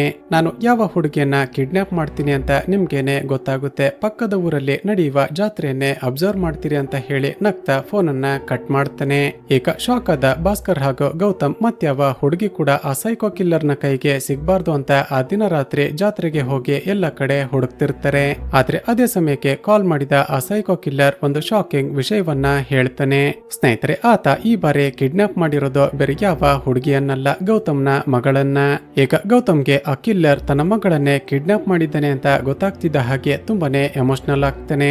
ಈಗ ಭಾಸ್ಕರ್ ಒಂದು ಐಡಿಯಾ ಮಾಡಿ, ನೀನು ಯಾವುದೇ ಕಾರಣಕ್ಕೂ ಗೌತಮ್ ಸರ್ನ ಮಗಳಿಗೆ ಏನು ಕೂಡ ಮಾಡಬೇಡ, ನೀನು ಹೇಳಿದ ಹಾಗೆ ಮರ್ಸಿಯ ಡೆಡ್ ಬಾಡಿಯನ್ನ ಹ್ಯಾಂಡ್ ಓವರ್ ಮಾಡ್ತೀನಿ, ಎಲ್ಲಿಗೆ ತಂದು ಕೊಡಬೇಕು ಹೇಳು ಅಂತ ಕೇಳ್ತಾನೆ. ನಂತರ ಇಬ್ಬರು ತಕ್ಷಣವೇ ಭಾಸ್ಕರ್ ಹೊಸದಾಗಿ ಬಾಡಿಗೆಗೆ ಪಡೆದಿರುವ ಆ ಮೆಡಿಕಲ್ ಶಾಪ್ಗೆ ಹೋಗಿ ಫ್ರಿಡ್ಜ್ ಅನ್ನ ಓಪನ್ ಮಾಡಿದಾಗ ಮತ್ತೊಂದು ಶಾಕಿಂಗ್ ಟ್ವಿಸ್ಟ್ ರಿವೀಲ್ ಆಗುತ್ತೆ. ಅದೇನಂದ್ರೆ ಆ ಫ್ರಿಡ್ಜ್ ನ ಒಳಗಡೆ ಭಾಸ್ಕರ್ ಮರ್ಸಿಯ ಡೆಡ್ ಬಾಡಿಯನ್ನ ಇಟ್ಟಿದ್ದ ಅಲ್ವಾ, ಅದೀಗ ಮಿಸ್ಸಿಂಗ್ ಆಗಿರುತ್ತೆ. ಈಗ ಇಷ್ಟೊಂದು ಸೀಕ್ರೆಟ್ ಆಗಿ ಇಟ್ಟಿದ್ದ ಮರ್ಸಿಯ ಡೆಡ್ ಬಾಡಿ ಮಿಸ್ಸಿಂಗ್ ಆಗೋದಕ್ಕೆ ಹೇಗೆ ಸಾಧ್ಯ ಅಂತ ಭಾಸ್ಕರ್ ಹಾಗೂ ಗೌತಮ್ಗೆ ತಲೆ ಕೆಡುತ್ತೆ. ಈಗ ಆ ಸೈಕೋ ಕಿಲ್ಲರ್ಗೆನೆ ಮರ್ಸಿಯ ಡೆಡ್ ಬಾಡಿ ಬಗ್ಗೆ ಗೊತ್ತಿದ್ರೆ ಖಂಡಿತವಾಗಿಯೂ ಗೌತಮ್ನ ಮಗಳನ್ನ ಕಿಡ್ನಾಪ್ ಮಾಡ್ತಿರ್ಲಿಲ್ಲ. ಹಾಗಾದ್ರೆ ಖಂಡಿತ ಬೇರೆ ಯಾರೋ ಮರ್ಸಿಯ ಡೆಡ್ ಬಾಡಿಯನ್ನ ತೆಗೆದುಕೊಂಡಿದ್ದಾರೆ ಅಂತ ಇಬ್ಬರಿಗೂ ಶಾಕ್ ಆಗುತ್ತೆ. ಈಗ ಹೇಗಾದ್ರೂ ಮಾಡಿ ಗೌತಮ್ನ ಮಗಳನ್ನ ಕಾಪಾಡೋದಕ್ಕೆ ಒಂದು ಐಡಿಯಾ ಮಾಡ್ತಾರೆ. ತಕ್ಷಣ ಒಂದು ಗೊಂಬೆಯನ್ನ ಡೆಡ್ ಬಾಡಿ ರೀತಿ ರೆಡಿ ಮಾಡಿ ಭಾಸ್ಕರ್ ಅದನ್ನ ತೆಗೆದುಕೊಂಡು ಕಿಲ್ಲರ್ ಹೇಳಿದ್ದ ಜಾಗಕ್ಕೆ ಹೋಗ್ತಾನೆ. ಈ ಕಡೆ ಗೌತಮ್ ತಕ್ಷಣವೇ ಸ್ಟೇಷನ್ಗೆ ಹೋಗಿ ಇನ್ಸ್ಪೆಕ್ಟರ್ಗೆ ನಡೆದ ಎಲ್ಲವನ್ನ ಎಕ್ಸ್ಪ್ಲೇನ್ ಮಾಡಿ ಬ್ಯಾಕಪ್ಗೆ ಅಂತ ಒಂದು ಟೀಮ್ ಅನ್ನ ಕರೆದುಕೊಂಡು ಭಾಸ್ಕರ್ನನ್ನ ಫಾಲೋ ಮಾಡ್ತಾನೆ. ಭಾಸ್ಕರ್ ಆ ಕಿಲ್ಲರ್ ಹೇಳಿದ ಅಡ್ರೆಸ್ಗೆ ಹೋದಾಗ ಆ ಕಿಲ್ಲರ್ ತನ್ನ ಮುಖವನ್ನ ಕವರ್ ಅಪ್ ಮಾಡ್ಕೊಂಡು ಆಗಲೇ ಬಂದು ವೇಟ್ ಮಾಡ್ತಿರ್ತಾನೆ. ಈಗ ಭಾಸ್ಕರ್ ಮರ್ಸಿಯ ಡೆಡ್ ಬಾಡಿ ಅಂತ ಆ ಗೊಂಬೆಯನ್ನ ಅವನಿಗೆ ಹ್ಯಾಂಡ್ ಓವರ್ ಮಾಡ್ತಾನೆ. ಗೌತಮ್ನ ಮಗಳನ್ನ ಆ ಕಿಲ್ಲರ್ ತನ್ನ ಕಸ್ಟಡಿಗೆ ಕೊಡ್ತಿದ್ದ ಹಾಗೇನೆ ತನ್ನ ಬಳಿ ಇದ್ದ ಚಾಕುವಿನಿಂದ ಅವನ ಮೇಲೆ ಅಟ್ಯಾಕ್ ಮಾಡೋದಕ್ಕೆ ಟ್ರೈ ಮಾಡ್ತಾನೆ. ಆದ್ರೆ ತುಂಬಾನೇ ಕ್ಲೆವರ್ ಆಗಿದ್ದ ಆ ಸೈಕೋ ಕಿಲ್ಲರ್ ಭಾಸ್ಕರ್ನ ಮೇಲೆ ಕೌಂಟರ್ ಅಟ್ಯಾಕ್ ಮಾಡೋದಕ್ಕೆ ಸ್ಟಾರ್ಟ್ ಮಾಡ್ತಾನೆ. ಹೀಗೆ ಭಾಸ್ಕರ್ ತುಂಬಾ ಹೊತ್ತು ಫೈಟ್ ಮಾಡಿದ ನಂತರ ಅವನ ಮುಖದ ಮಾಸ್ಕ್ ಅನ್ನ ತೆಗೆದಾಗ ಲಿಟ್ರಲಿ ಶಾಕ್ ಆಗ್ತಾನೆ. ಸ್ನೇಹಿತರೆ, ಈ ಸೈಕೋ ಕಿಲ್ಲರ್ ಬೇರೆ ಯಾರು ಅಲ್ಲ, ಆ ದಿನ ಈ ಊರಲ್ಲಿ ಮೊದಲ ಬಾರಿಗೆ ಕಿಡ್ನಾಪ್ ಆಗಿರೋದೆ ನನ್ನ ಮಗಳು ಅಂತ ಹೇಳ್ಕೊಂಡು ಫಾದರ್ ಹಾಗೂ ತನ್ನ ಹೆಂಡತಿ ಜೊತೆ ಮನೆಗೆ ಬಂದಿದ್ದ ಚಂದ್ರ. ಸ್ನೇಹಿತರೆ, ಆ ದಿನ ರಾತ್ರಿ ಈ ಸೈಕೋ ಕಿಲ್ಲರ್ ಚಂದ್ರನೇ ಮರ್ಸಿ ಜೊತೆ ಯಾರು ಕೂಡ ಇಲ್ಲದಿರೋದನ್ನ ನೋಡಿ ಆಕೆ ಮೇಲೆ ಅತ್ಯಾಚಾರ ಮಾಡಿರ್ತಾನೆ. ಈಗ ಭಾಸ್ಕರ್ ಒಂದು ಐಡಿಯಾ ಮಾಡಿ ಗೌತಮ್ ಹಾಗೂ ಅವನ ಟೀಮ್ಗೆ ತಾನು ಎಲ್ಲಿದ್ದೀನಿ ಅಂತ ಟಾರ್ಚ್ ಮೂಲಕ ಸಿಗ್ನಲ್ ಕೊಡ್ತಾನೆ. ಈ ಕಡೆ ಪೊಲೀಸರು ಅಲ್ಲಿಗೆ ಬರೋಷ್ಟರಲ್ಲೇ ಚಂದ್ರ ಭಾಸ್ಕರ್ಗೆ ಮತ್ತಷ್ಟು ಹೊಡೆಯೋದಕ್ಕೆ ಶುರು ಮಾಡ್ತಾನೆ. ಆದ್ರೆ ಭಾಸ್ಕರ್ಗೆ ಹೊಡಿತಿರೋದನ್ನ ನೋಡ್ತಿದ್ದ ಹಾಗೇನೆ ಭಾಸ್ಕರ್ನ ನಾಯಿ ಅಲ್ಲಿಗೆ ಬಂದು ಆ ಕಿಲ್ಲರ್ ಮೇಲೆ ಅಟ್ಯಾಕ್ ಮಾಡೋದಕ್ಕೆ ಶುರು ಮಾಡುತ್ತೆ. ಈಗ ಭಾಸ್ಕರ್ನ ನಾಯಿಯನ್ನ ನೋಡ್ತಿದ್ದ ಹಾಗೇನೆ ಕೋಪಗೊಂಡ ಆ ಸೈಕೋ ಕಿಲ್ಲರ್ ಚಂದ್ರ ಇದರಿಂದಾಗಿನೇ ಎಲ್ಲ ಕೂಡ ಆಗಿದ್ದು ಅಂತ ಅದನ್ನ ಹೊಡೆದು ಸಾಯಿಸಿ ಬಿಡುತ್ತಾನೆ. ಸ್ನೇಹಿತರೆ, ಆ ದಿನ ರಾತ್ರಿ ಚಂದ್ರ ಮರ್ಸಿ ಮೇಲೆ ಅತ್ಯಾಚಾರ ಮಾಡಿ ಆಕೆಯನ್ನ ಕೊಲೆ ಮಾಡಬೇಕು ಅಂತ ತೆಗೆದುಕೊಂಡು ಹೋಗ್ತಿರುವಾಗ ಭಾಸ್ಕರ್ನ ನಾಯಿ ಬೊಗಳೋದಕ್ಕೆ ಶುರು ಮಾಡಿರುತ್ತೆ. ಈಗ ಶಬ್ದ ಕೇಳಿ ಯಾರಾದ್ರೂ ಬಂದ್ರೆ ನಾನು ಖಂಡಿತವಾಗಿಯೂ ಸಿಕ್ಕಿ ಹಾಕಿಕೊಳ್ತೀನಿ ಅಂತ ಮರ್ಸಿಯನ್ನ ಅಲ್ಲೇ ಬಿಟ್ಟು ಜಂಪ್ ಮಾಡಿ ಎಸ್ಕೇಪ್ ಆಗಿರುತ್ತಾನೆ. ಈಗ ಪ್ರೆಸೆಂಟ್ ನಲ್ಲಿ ಚಂದ್ರ ಇನ್ನೇನೋ ಭಾಸ್ಕರ್ನನ್ನ ಸಾಯಿಸಿ ಬಿಡ್ತಾನೆ ಅನ್ನೋಷ್ಟರಲ್ಲಿ ಅಲ್ಲಿಗೆ ಬಂದ ಗೌತಮ್ ಹಾಗೂ ಅವನ ಟೀಮ್ ಸರಿಯಾಗಿ ಹೊಡೆದು ಅರೆಸ್ಟ್ ಮಾಡ್ತಾರೆ. ಈಗ ಇವನೇ ಆ ಸೈಕೋ ಕಿಲ್ಲರ್ ಅಂತ ಗೊತ್ತಾಗ್ತಿದ್ದ ಹಾಗೆ ಸ್ಟೇಷನ್ ನಲ್ಲಿ ಸರಿಯಾಗಿ ಹೊಡೆದು ಎನ್ಕ್ವೈರಿ ಮಾಡಿದಾಗ ಒಂದು ಫ್ಲಾಶ್ ಬ್ಯಾಕ್ ಅನ್ನ ಹೇಳುತ್ತಾನೆ. ಸ್ನೇಹಿತರೆ, ಈ ಸೈಕೋಪಾತ್ ಚಂದ್ರ ಹಾಸ್ಪಿಟಲ್ ನಲ್ಲಿ ಮೇಲ್ ನರ್ಸ್ ಆಗಿ ಕೆಲಸ ಮಾಡ್ತಿದ್ದು ಟ್ರೀಟ್ಮೆಂಟ್ಗೆ ಅಂತ ಬರುವ ಹೆಂಗಸರನ್ನ ಟಚ್ ಮಾಡ್ತಾ ಮಿಸ್ಬಿಹೇವ್ ಮಾಡ್ತಿರ್ತಾನೆ. ಕೊನೆಗೆ ಸಣ್ಣ ಪುಟ್ಟ ಜಗಳ ಆಗ್ತಿದ್ದ ಹಾಗೆ ಹೆಂಗಸರನ್ನ ಬಿಟ್ಟು ಚಿಕ್ಕ ಹುಡುಗಿಯರನ್ನ ಟಾರ್ಗೆಟ್ ಮಾಡೋದಕ್ಕೆ ಶುರು ಮಾಡಿರ್ತಾನೆ. ಸ್ನೇಹಿತರೆ, ಈ ಸೈಕೋಪಾತ್ಗೆ ಬೇರೆಯವರ DNA ಟೆಸ್ಟ್ ಮಾಡೋದು ಅಂದ್ರೆ ಒಂದು ರೀತಿ ಮಜಾ ಬರ್ತಿರುತ್ತೆ. ಹೀಗೆ ಹಾಸ್ಪಿಟಲ್ಗೆ ಬರ್ತಿದ್ದ ಮಕ್ಕಳ ಬ್ಲಡ್ ಸ್ಯಾಂಪಲ್ ಅನ್ನ ಕಲೆಕ್ಟ್ ಮಾಡ್ಕೊಂಡು ಅವರ DNA ಟೆಸ್ಟ್ ಮಾಡಿದಾಗ ಹಲವಾರು ಜನರ ಮಕ್ಕಳು ಅಫೇರ್ ನಿಂದ ಹುಟ್ಟಿದವರು ಅಂತ ಗೊತ್ತಾಗಿರುತ್ತೆ. ಸೊ ಆ ರೀತಿಯ ಮಕ್ಕಳನ್ನ ಟಾರ್ಗೆಟ್ ಮಾಡಿ ಜಾತ್ರೆ ದಿನ ಅವರನ್ನ ಕಿಡ್ನಾಪ್ ಮಾಡಿ ಅತ್ಯಾಚಾರ ಮಾಡಿ ನಂತರ ಕೊಲೆ ಮಾಡ್ತಿರ್ತಾನೆ. ನಂತರ ಡೆಡ್ ಬಾಡಿಗಳು ಯಾರಿಗೋ ಸಿಗದ ಹಾಗೆ ಸುಟ್ಟು ಹಾಕಿ ಮೂಳೆಗಳನ್ನ ಪಾಳು ಬಿದ್ದಿದ್ದ ಬಾವಿಯ ಒಳಗಡೆ ಡಿಸ್ಪೋಸ್ ಮಾಡ್ತಿರ್ತಾನೆ. ಹೀಗಿರುವಾಗ್ಲೇ ಒಂದು ದಿನ ತನ್ನ ಮಗಳ DNA ಟೆಸ್ಟ್ ಮಾಡಿದಾಗ ಅವಳು ಕೂಡ ಅಫೇರ್ ನಿಂದ ಹುಟ್ಟಿರೋದು ಅಂತ ಗೊತ್ತಾಗಿರುತ್ತೆ. ಹೀಗೆ ಆಕೆ ತನ್ನ ಸ್ವಂತ ಮಗಳಲ್ಲ ಅಂತ ಗೊತ್ತಾಗ್ತಿದ್ದ ಹಾಗೆ ಶಾಕಿಂಗ್ಲಿ ಈ ಸೈಕೋಪಾತ್ ಆಕೆ ಮೇಲೂ ಕೂಡ ಅತ್ಯಾಚಾರ ಮಾಡಿ ಸೇಮ್ ಪ್ಯಾಟರ್ನ್ ನಲ್ಲೇ ಕೊಲೆ ಮಾಡಿರ್ತಾನೆ. ಆದ್ರೆ ಇವನ ಹೆಂಡತಿ ಮಗಳು ಮಿಸ್ಸಿಂಗ್ ಆಗಿದ್ದಾಳೆ ಅಂತ ಕಂಪ್ಲೇಂಟ್ ಕೊಟ್ಟಿದ್ದ ಕಾರಣ ಅಂದಿನಿಂದ ಮಿಸ್ಸಿಂಗ್ ಆಗುವ ಎಲ್ಲ ಹುಡುಗಿಯರ ಕೇಸ್ಗಳು ರಿಜಿಸ್ಟರ್ ಆಗಿರುತ್ತವೆ. ಈಗ ಪೊಲೀಸರು ಭಾಸ್ಕರ್ನನ್ನ ಎನ್ಕ್ವೈರಿ ಮಾಡಿದಾಗ ಮರ್ಸಿಯ ಡೆಡ್ ಬಾಡಿ ಎಲ್ಲಿದೆ ಅಂತ ತನಗೂ ಕೂಡ ಗೊತ್ತಿಲ್ಲ ಅಂತ ಸ್ಟೇಟ್ಮೆಂಟ್ ಕೊಡುತ್ತಾನೆ. ಈಗ ಸತ್ಯ ಏನು ಅಂತ ಈಸ್ಟರ್ಗೆ ಗೊತ್ತಾಗ್ತಿದ್ದ ಹಾಗೆ ಎಲ್ಲರ ಮುಂದೆ ಭಾಸ್ಕರ್ಗೆ ಸರಿಯಾಗಿ ಹೊಡಿತಾಳೆ. ನಿನ್ನನ್ನ ಇಷ್ಟು ದಿನ ನನ್ನ ಸ್ವಂತ ತಂದೆ ರೀತಿ ಟ್ರೀಟ್ ಮಾಡ್ತಿದ್ದೆ, ಆದ್ರೆ ನೀನು ನನ್ನ ಮಗಳ ಡೆಡ್ ಬಾಡಿಯನ್ನೇ ಮುಚ್ಚಿಟ್ಟಿದ್ದೆ ಅಂತ ಎಲ್ಲರ ಮುಂದೆ ಚೆನ್ನಾಗಿ ಹೊಡಿತಾಳೆ. ಈಗ ಭಾಸ್ಕರ್ ಮರ್ಸಿಯ ಡೆಡ್ ಬಾಡಿಯನ್ನ ಮುಚ್ಚಿಟ್ಟಿದ್ದ ಕಾರಣ ಕೋರ್ಟ್ ಇವನಿಗೆ ಹಲವು ತಿಂಗಳ ಶಿಕ್ಷೆ ಕೊಡುತ್ತೆ. ಇಲ್ಲಿಗೆ ಸೀನ್ ಕಟ್ಟಾಗಿ ಕೆಲವು ತಿಂಗಳ ನಂತರ ಭಾಸ್ಕರ್ ಜೈಲಿನಿಂದ ಬಿಡುಗಡೆಯಾದ ನಂತರ ಗೌತಮ್ ಬಂದು ಮೀಟ್ ಮಾಡುತ್ತಾನೆ. ಸರ್, ನೀವು ಯಾವುದೇ ತಪ್ಪನ್ನ ಮಾಡಿಲ್ಲ. ಒಂದು ವೇಳೆ ನೀವು ಮರ್ಸಿಯ ಡೆಡ್ ಬಾಡಿಯನ್ನ ಮುಚ್ಚಿಟ್ಟಿಲ್ಲ ಅಂದಿದ್ರೆ ಖಂಡಿತವಾಗಿಯೂ ಆ ಸೈಕೋ ಕಿಲ್ಲರ್ ಚಂದ್ರ ಮತ್ತಷ್ಟು ಹುಡುಗಿಯರ ಬಾಳನ್ನ ಹಾಳು ಮಾಡ್ತಿದ್ದ. ನೀವು ಈ ಕೇಸನ್ನ ಮರೆತು ನಿಮ್ಮ ಮೊಮ್ಮಗ ಹಾಗೂ ನಿಮ್ಮ ಹೆಂಡತಿ ಜೊತೆ ಆರಾಮಾಗಿರಿ ಅಂತ ಹೇಳಿ ಹೋಗ್ತಾನೆ. ಈ ಕಡೆ ಮನೆಯಲ್ಲಿ ಭಾಸ್ಕರ್ನ ಮೊಮ್ಮಗ ರಾಹುಲ್ ದಿನೇ ದಿನೇ ಹುಷಾರಾಗ್ತಿರ್ತಾನೆ. ಆದ್ರೆ ಸೀರೀಸ್ ನ ಎಂಡ್ಸಿನಲ್ಲಿ ರಾಹುಲ್ ಒಂದು ದೃಶ್ಯವನ್ನ ನೆನಪಿಸಿಕೊಳ್ತಾನೆ. ಅದೇನಂದ್ರೆ ಆ ದಿನ ರಾತ್ರಿ ಮರ್ಸಿಯ ಡೆಡ್ ಬಾಡಿಯನ್ನ ಯಾರಿಗೋ ಗೊತ್ತಾಗದ ಹಾಗೆ ತೆಗೆದುಕೊಂಡು ಹೋಗಿದ್ದು ಬೇರೆ ಯಾರು ಅಲ್ಲ, ಭಾಸ್ಕರ್ನ ಹೆಂಡತಿಯಾಗಿರುವ ಆನಂದಿ. ಸ್ನೇಹಿತರೆ, ಒಂದು ವೇಳೆ ಮರ್ಸಿಯ ಡೆಡ್ ಬಾಡಿ ಪೊಲೀಸರಿಗೆ ಸಿಕ್ಕರೆ ತನ್ನ ಗಂಡನಿಗೆ ಮತ್ತಷ್ಟು ಶಿಕ್ಷೆ ಆಗುತ್ತೆ. ಸೊ ಆ ರೀತಿ ಆಗ್ಬಾರ್ದು ಅಂತಾನೆ ತನ್ನ ಗಂಡನಿಗೆ ಗೊತ್ತಾಗದ ಹಾಗೆ ಮೆಡಿಕಲ್ ಶಾಪ್ ನ ಲಾಕ್ ಅನ್ನ ಒಡೆದು ಒಳಗಡೆ ಹೋಗಿ ಮರ್ಸಿಯ ಡೆಡ್ ಬಾಡಿಯನ್ನ ತೆಗೆದುಕೊಂಡು ಬಂದಿರ್ತಾಳೆ. ನಂತರ ಆ ಡೆಡ್ ಬಾಡಿ ಯಾರಿಗೂ ಕೂಡ ಸಿಗ್ಬಾರ್ದು ಅಂತ ತಾವೀಗ ಹೊಸದಾಗಿ ಕಟ್ಟಿಸುತ್ತಿರುವ ಆ ಮನೆಯ ಮುಂದೆ ಹೂತು ಹಾಕ್ತಾಳೆ. ಸೊ ಆಗ ತಾನೆ ಕೋಮಾದಿಂದ ಸ್ವಲ್ಪನೇ ರಿಕವರ್ ಆಗ್ತಿದ್ದ ರಾಹುಲ್ ತನ್ನ ಅಜ್ಜಿ ಡೆಡ್ ಬಾಡಿಯನ್ನ ಹೂತು ಹಾಕ್ತಿರೋದನ್ನ ನೋಡಿ ತುಂಬಾನೇ ಶಾಕ್ ಆಗಿರುತ್ತಾನೆ. ಈಗ ಮರ್ಸಿಯ ಡೆಡ್ ಬಾಡಿಯನ್ನ ಹೂತು ಹಾಕಿರುವ ಆ ಜಾಗದಲ್ಲಿ ಆನಂದಿ ಹೂಗಳನ್ನ ಬೆಳೆಸಿರ್ತಾಳೆ. ಹಾಗೂ ಇಲ್ಲಿಗೆ ಈ ಸೀರೀಸ್ ಎಂಡ್ ಆಗುತ್ತೆ. ಸ್ನೇಹಿತರೆ, ಈ ವಿಡಿಯೋ ನಿಮಗೆ ಇಷ್ಟವಾಗಿದ್ರೆ ವಿಡಿಯೋಗೆ ಒಂದು ಲೈಕ್ ಮಾಡಿ, ಶೇರ್ ಮಾಡೋದನ್ನ ಮರೆಯಬೇಡಿ.